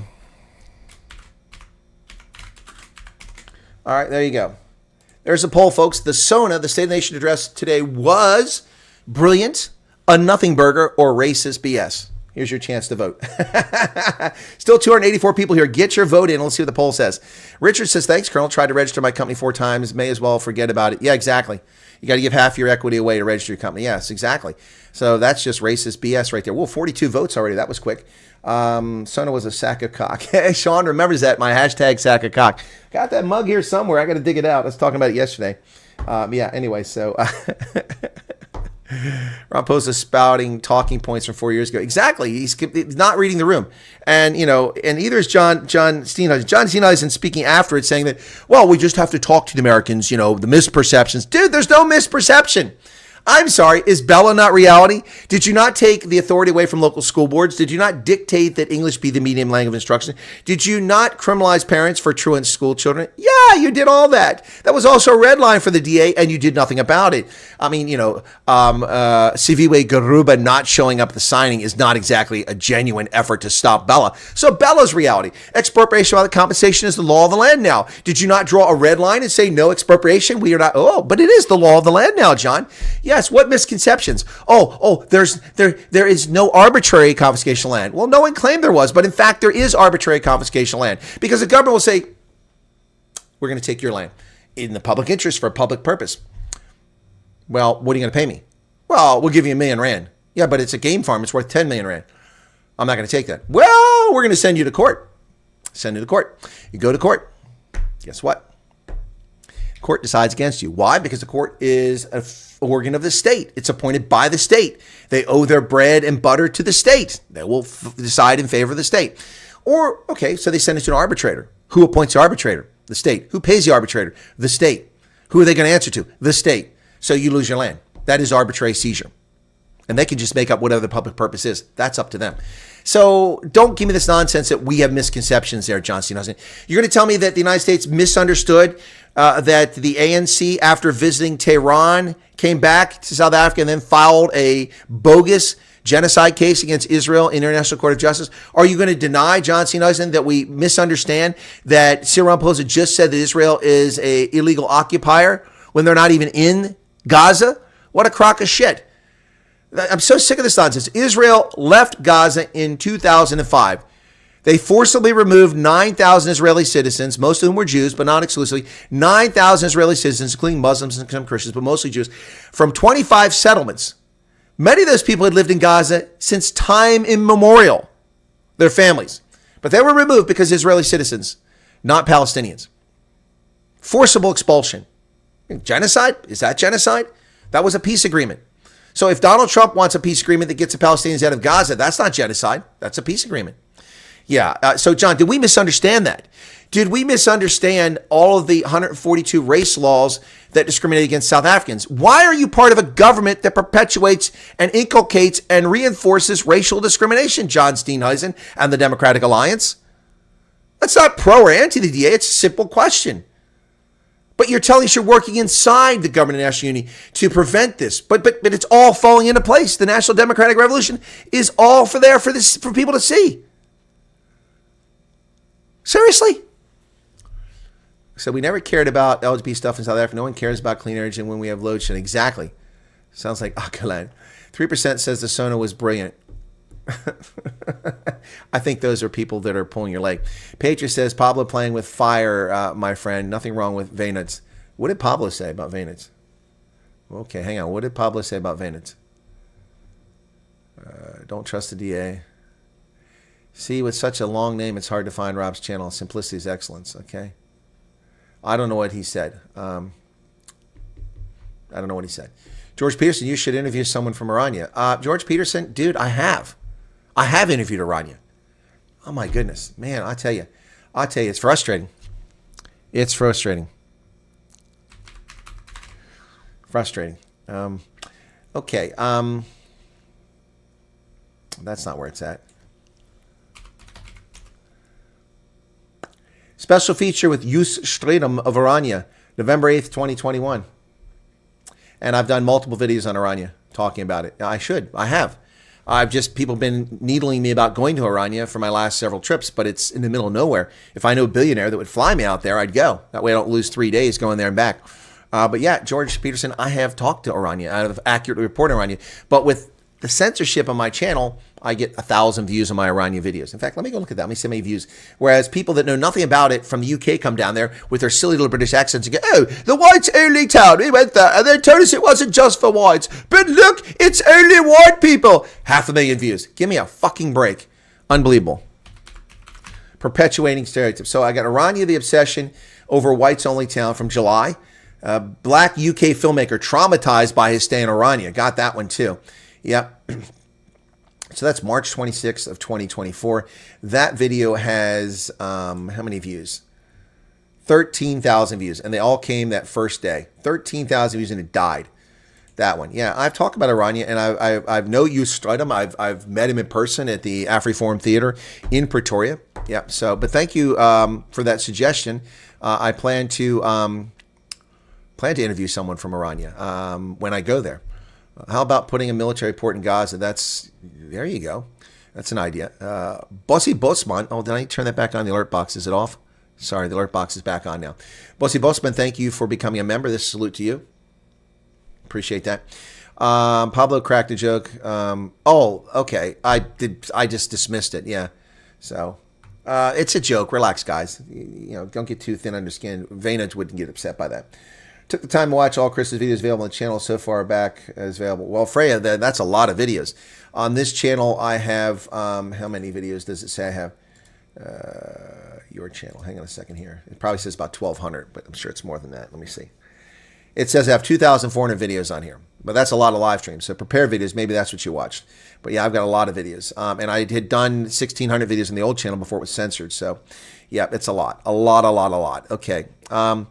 What else we got here? So, I just turned it back on. One Cheryl's just subscribed. Thank you. I'm sorry that Bossy Bosman, that yours wasn't on. I turned it off because it was distracting during Cyril's speech. So many of these people subscribe and donations come in that we have to be careful not to piss everybody off. Let me see. Since John's the girl in this marriage. Okay. Steen won't care about voters who have to, I don't know what's going on there. Cully says, South Africans want our soldiers out of the Congo. We want stronger borders. We want jobs for local people. We want the state to hand over the title deeds. Yeah, there you go. That's what black South Africans want, right? That's what black South Africans want. They don't want their soldiers dying in the Congo needlessly for John Steenhuisen and for Cyril Ramaphosa. No, they don't want them there doing that. They want jobs for local people that businesses can create. If you didn't have broad-based black economic empowerment, allow companies to function like proper market-going capitalist organizations, they could create jobs. And they also don't want, they want to hand over the title deeds. Exactly. You live on a piece of property, you want the title deed. Hand me the title deed. Give it to me. Exactly. What else?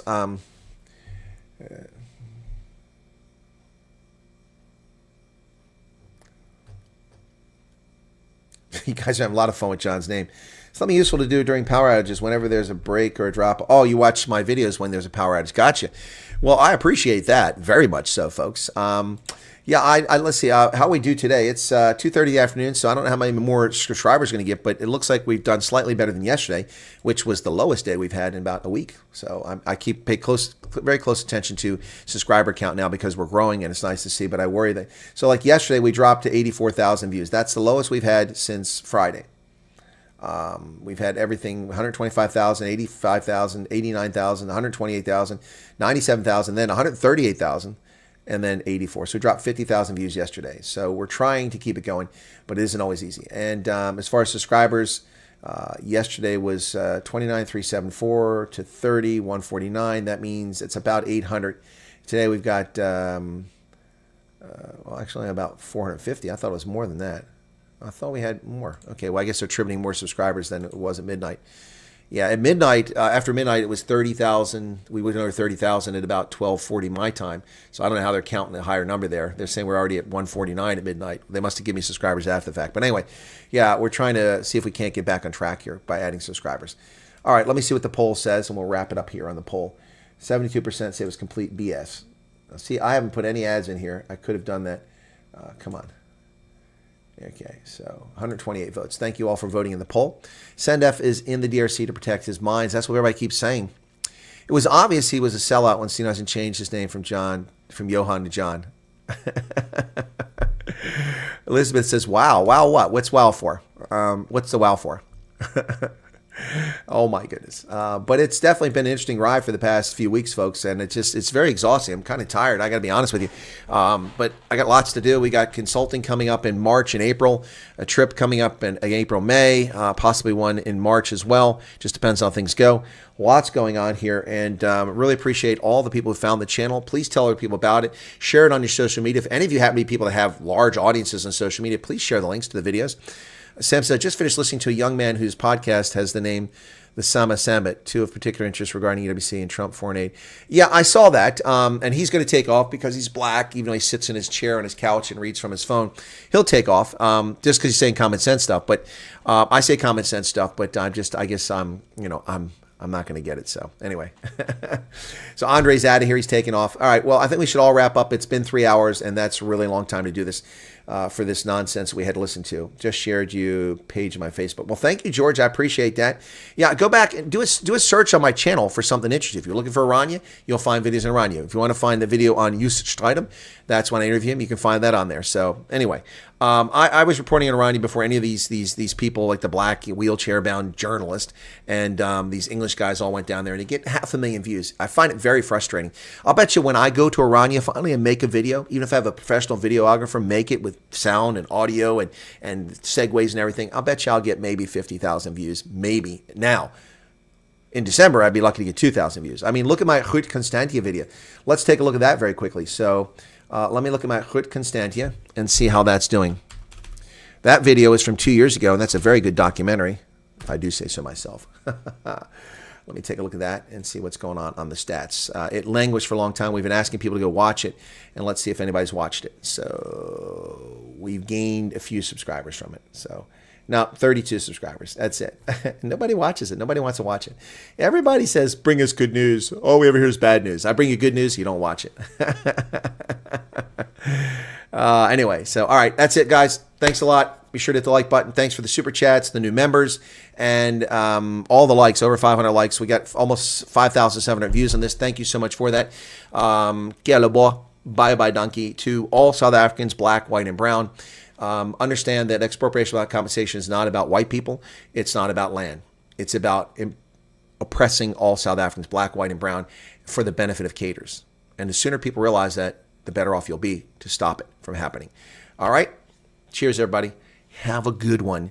From my side of the world to your side, I'm taking a break for a little bit and getting something to eat because I'm hungry. Hungry Jack. Gobbled them up and plate comes back for Hungry Jack. Bye-bye, everybody.